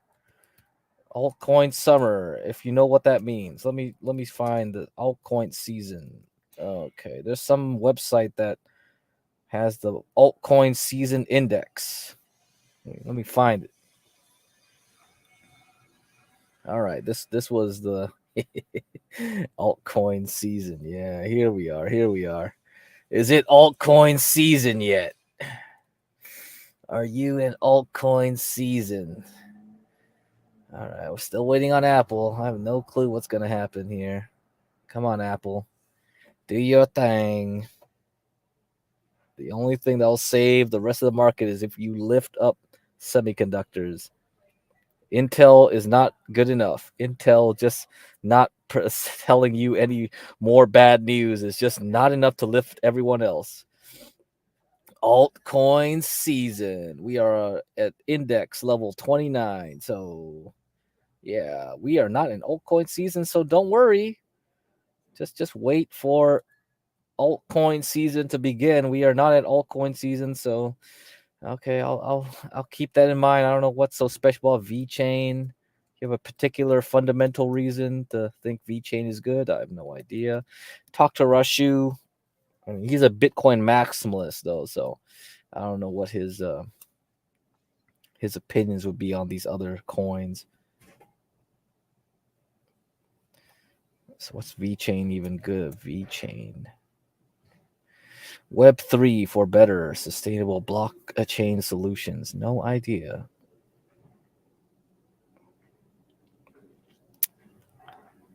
Okay. I mean, I am looking into ways to make a REIT, John Galt coin, but it's a lot more complicated than I thought it would be. So I didn't bother looking into it too much. Yeah, so you guys got to help out. I don't know how to make a REIT. I want to make a REIT, and how would I go about doing that correctly is a question. So yeah, we still got time. This is not altcoin season yet. And let's see, 2022. No, we want something like this in 2021. That was real. Once we got into January 2021, you want something like this where you had a long period into the summer where all the crap coins were going up like crazy. We're not even in that zone yet. We're not even in that zone. Yeah. So let me get you the website here. Put it on the link. Altcoins season index. You can look it up yourself. Yeah, you can look it up yourself. Yeah, we got time. We got time. So you want something like here in 2021, like this. See this? February into April. Yeah. We're not there yet. Let's get the Bitcoin moving up. We got to get the Bitcoin moving up first. All right. Okay, let's talk about the TTM squeeze. TTM squeeze a little bit here. So you can get the TTM squeeze by itself as an indicator on stock charts, and you can trade it with the scanner. So the scanner can work, but I'm looking into these things, try to figure out. TTM squeeze is a volatility and momentum indicator introduced by John Carter of Trade the Markets, now Simpler Trading, which capitalizes on the tendency for price to break out strongly after consolidating in a tight range. The volatility component of the TTM squeeze indicator measures price compression using Bollinger Bands and Keltner channels, like we saw in the previous video. If the Bollinger Bands are completely enclosed within the Keltner channels, it indicates low volatility period. This is known as the squeeze. When the Bollinger Band expand and move back outside of the Keltner channel, the squeeze is said to have fired. volatility increases and prices are likely to break out of that tight trading range in one direction or the other. The on-off state of the squeeze is shown with the small dots on the zero line indicator. Red dots indicate squeezes on, green dots indicate squeezes off. You see this? Right here. Yeah. TTM squeeze indicator also uses a momentum oscillator to show the expected direction of the move when the squeeze fires. This histogram oscillates around the zero line. Increasing the momentum above the zero line indicates an opportunity to purchase long, while momentum falling below zero line indicates shorting opportunity. Right here, you see the histogram, up and down, red or blue, as the case may be. So in any case, you can read that on your own. But here is an example of scanning syntax. So you can copy paste this into scan engine, and I can do that. So what I'm going to have to do is adjust this and try to make scans using this. I think this is a very good initial one to use. I'm going to have to figure out some other ones based on the ATR and work from there. And then we could go through every week. I do have some other scans that I've used for finding pumpers and trend. But, I think I have to be more creative about how I find things. And it's going to be hard to do the ones with a lot of Wyckoff stuff. Yeah, Reddit is the worst. A lot of them are bad, but, I can't argue with the stock price. Stocks go up, stocks go down. I just want to make money.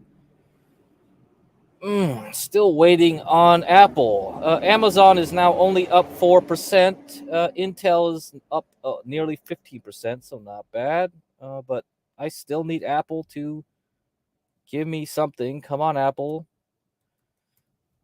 You got to tell me where you're going to go. This really is taking way too long. Maybe they'll report in about 8 minutes, and we'll find out what's going on there.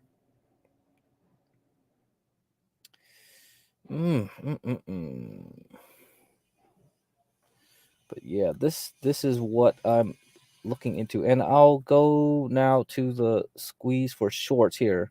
You can screen cap that. So if you got stock charts, you can do it yourself.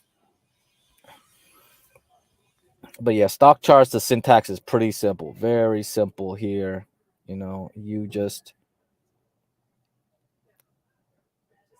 You don't really need any programming knowledge, and you can figure this out pretty damn quickly. So you got the long and short way of scanning. But these things are not like sure things to find stocks, because you still have to eyeball them. You have to look at the charts themselves. That's really the problem. I really got to figure out a way where we start off with this, but move on from that into AI. That's going to really require somebody to look into it. How would you get stock data and go into AI? Now, here is a GitHub, I guess, committed source code for the OpenBB. So OpenBB is like the Open Bloomberg Terminal open source project. And here they do a scan for the S&P 500 and its sectors. So if you remember several streams ago, I did a scan where I tried to look for the strongest or weakest sectors or industries of the S&P 500 using the stock chart system. Now, these guys are using the Python language, and they use it within the ecosystem of OpenBB. So, if you don't want to pay money and you want something very flexible, and you want to do it from scratch, and Python, then yeah, this is the way to go. You get OpenBB, you do your Python coding in there, and you can look for stocks or sectors. This one looking at sectors, but yeah, you can easily do this for individual industries or stocks. You just have to go through the code, make your own code and things, and Do it yourself. It's going to be painful, but some of you guys are really into coding, so maybe it's not so painful for a lot of you guys.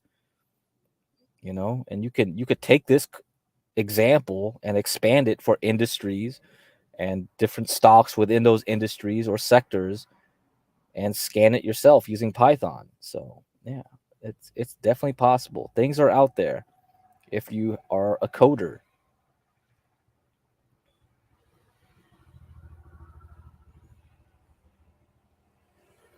So let's see what this is. Test helpers, test SDK.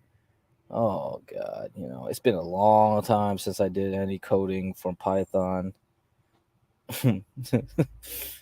Oh Lord, look at all this stuff. Oh man. Like, yeah, you know, if you know how to do this yourself, like maybe this stuff shouldn't be too hard to figure out. Wow, you got ETFs.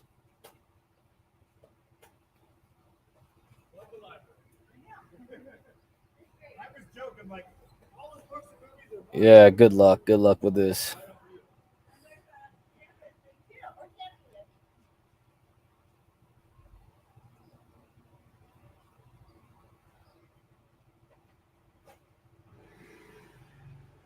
Yeah, good luck with this. If you know Python, yeah, go for it.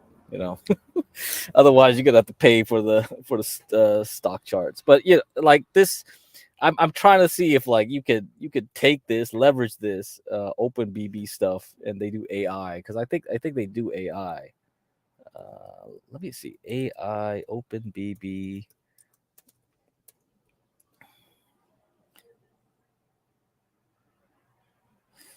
Yeah, I don't know how much they integrate AI into. Like, okay, yeah. Here we are. Here we are. Like, here you go. Got OpenBB Copilot. Copilot is your new investment research assistant. Use it to summarize reports or transcripts, perform sentiment analysis, find hidden trends or patterns. Oh, how nice. Yeah, you know, things are moving so fast right now. Oh, I got to register. Oh, God dang it. All right, whatever. But you get the idea. Yeah, things are not going to stand still. You really gotta get ahead. The edge is disappearing. We got 2 more minutes until 1:30 p.m. my time, 4:30 p.m. Eastern. So I'm assuming Apple will release in 2 minutes. I want to see Apple. Like, hurry up. Like, that's the only reason I'm staying on here to stream. Like, I want to see, we have 13% on Intel right now, 5.3% up on Amazon. So things are looking good. We just need the third one to hit. And then tomorrow we'll bounce off the bottom of that range in QQQ and continue on into next week. Let's see how things go.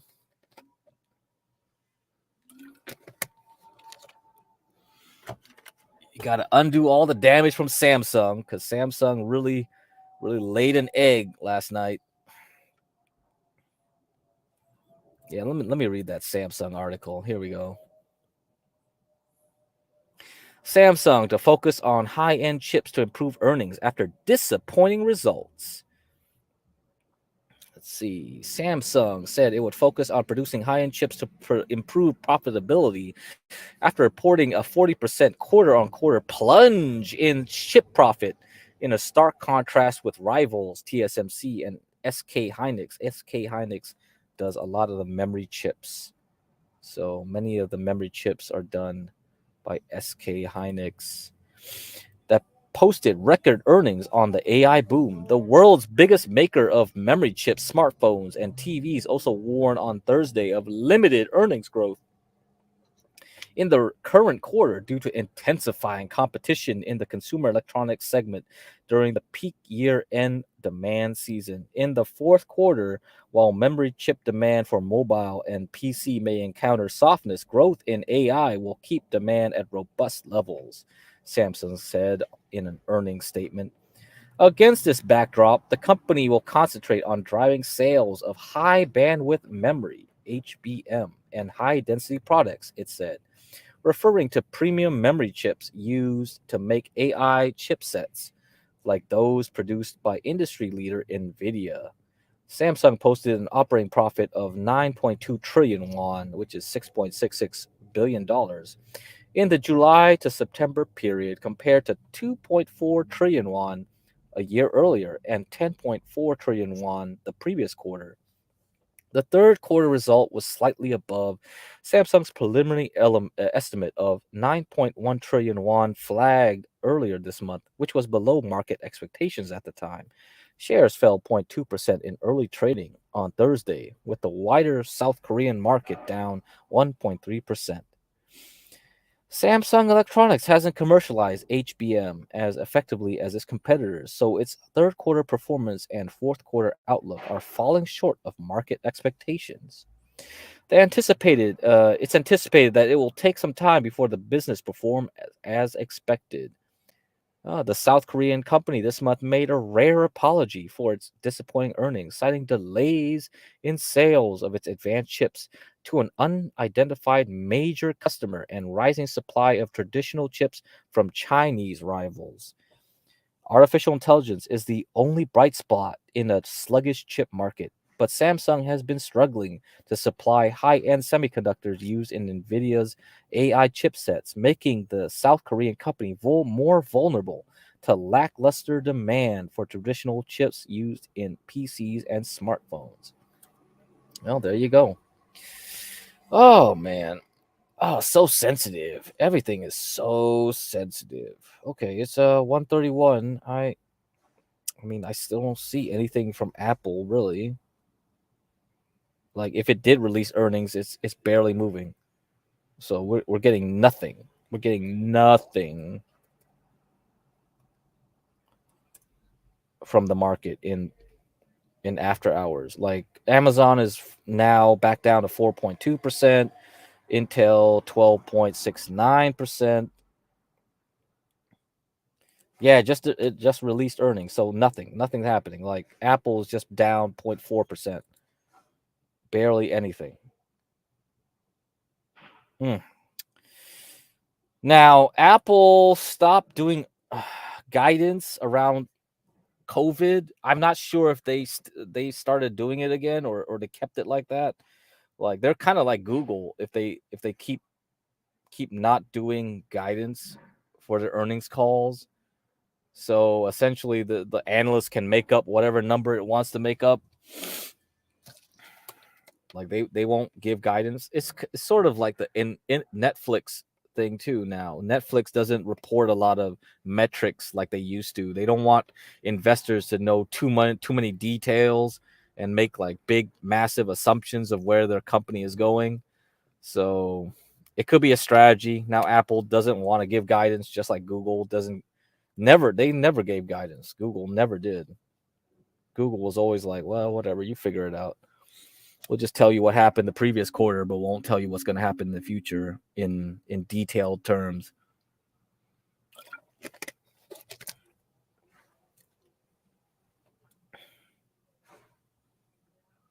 So let me give you something from this tweet here.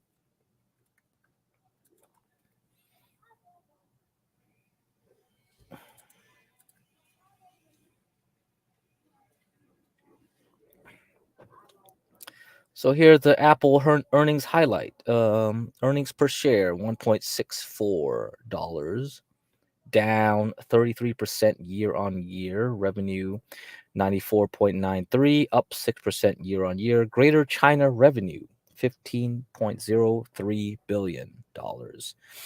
iPhone, $46.22 billion, up 5.5% year on year. Products, $69.96 billion, up 4.1% year on year. Services, 24.97, up 11.9% year on year. Mac, $7.74 billion. Gross margins, $43.88 billion, up 8.5% year on year. Operating cash flow, nearly $27 billion. total operating expenses, $14.29 billion, up 6.2% year-on-year. Net income, $14.74 billion. All right, so let's see the commentary. I mean, let me do the geographic breakdown then. America up 3.9%. So I think that includes South America too, North America and South America. And Europe, $24.92 billion, up 11% year on year. Japan, $5.93 billion, up 7.7%. And the rest of Asia is $7.38 billion, up 16.6% year on year. Okay.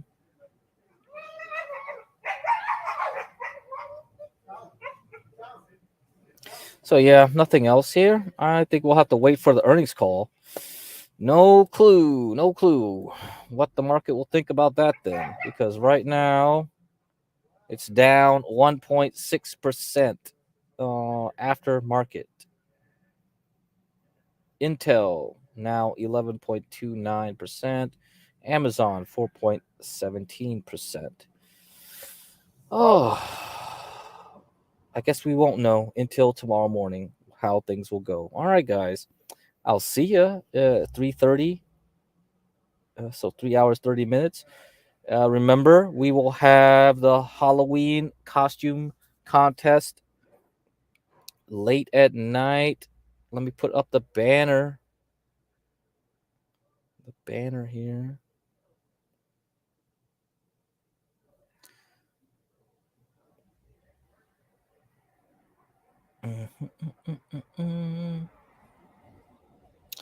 All right, right here. Banner right here.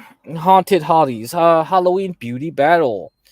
October 31st, which is today, 9 p.m. Central Time. And if you guys are in Europe or other parts of the world like Australia, you're going to have to adjust the time zone because you guys are doing different daylight savings time. The USA is not on daylight savings time, okay? So we are 9 p.m. CST, 10 p.m. Eastern EST. We're well, this is, oh man, oh my god, I messed it up already. 9 p.m. So the poster says CST, it's actually CDT. We are still in daylight savings time. So 9 p.m. CDT, 10 p.m. EDT. We are not getting on daylight savings time until this Sunday. Okay, Sunday evening. So Europeans already on daylight savings time, please take note. Otherwise, you'll be an hour off. Okay, guys. Now, so far, $1,200 to out of the $1,500 pot. We need $300 more dollars. That's it, $300 more dollars. Otherwise, I'm not throwing in another $500 on this thing. You guys better give some money if you want this to extend. If you want an extension, you want this battle to continue, you better give some money because we will try to do what we can. Maybe we'll have brackets. Maybe all the second place winners will fight each other. The first place winners will fight each other. I don't know. If you guys make it to the pot target by tonight, you have several more hours left. That's it. All right, guys. I'll see you there. I still haven't even came up with my questions to ask the girls yet. Don't be tight, do what's right. Don't be, bruh, man. I'm giving you free content so far. You guys better not be tight. Ugh. Otherwise, money will just be dropping, man. Come on. Halloween. All right, I'll see you guys.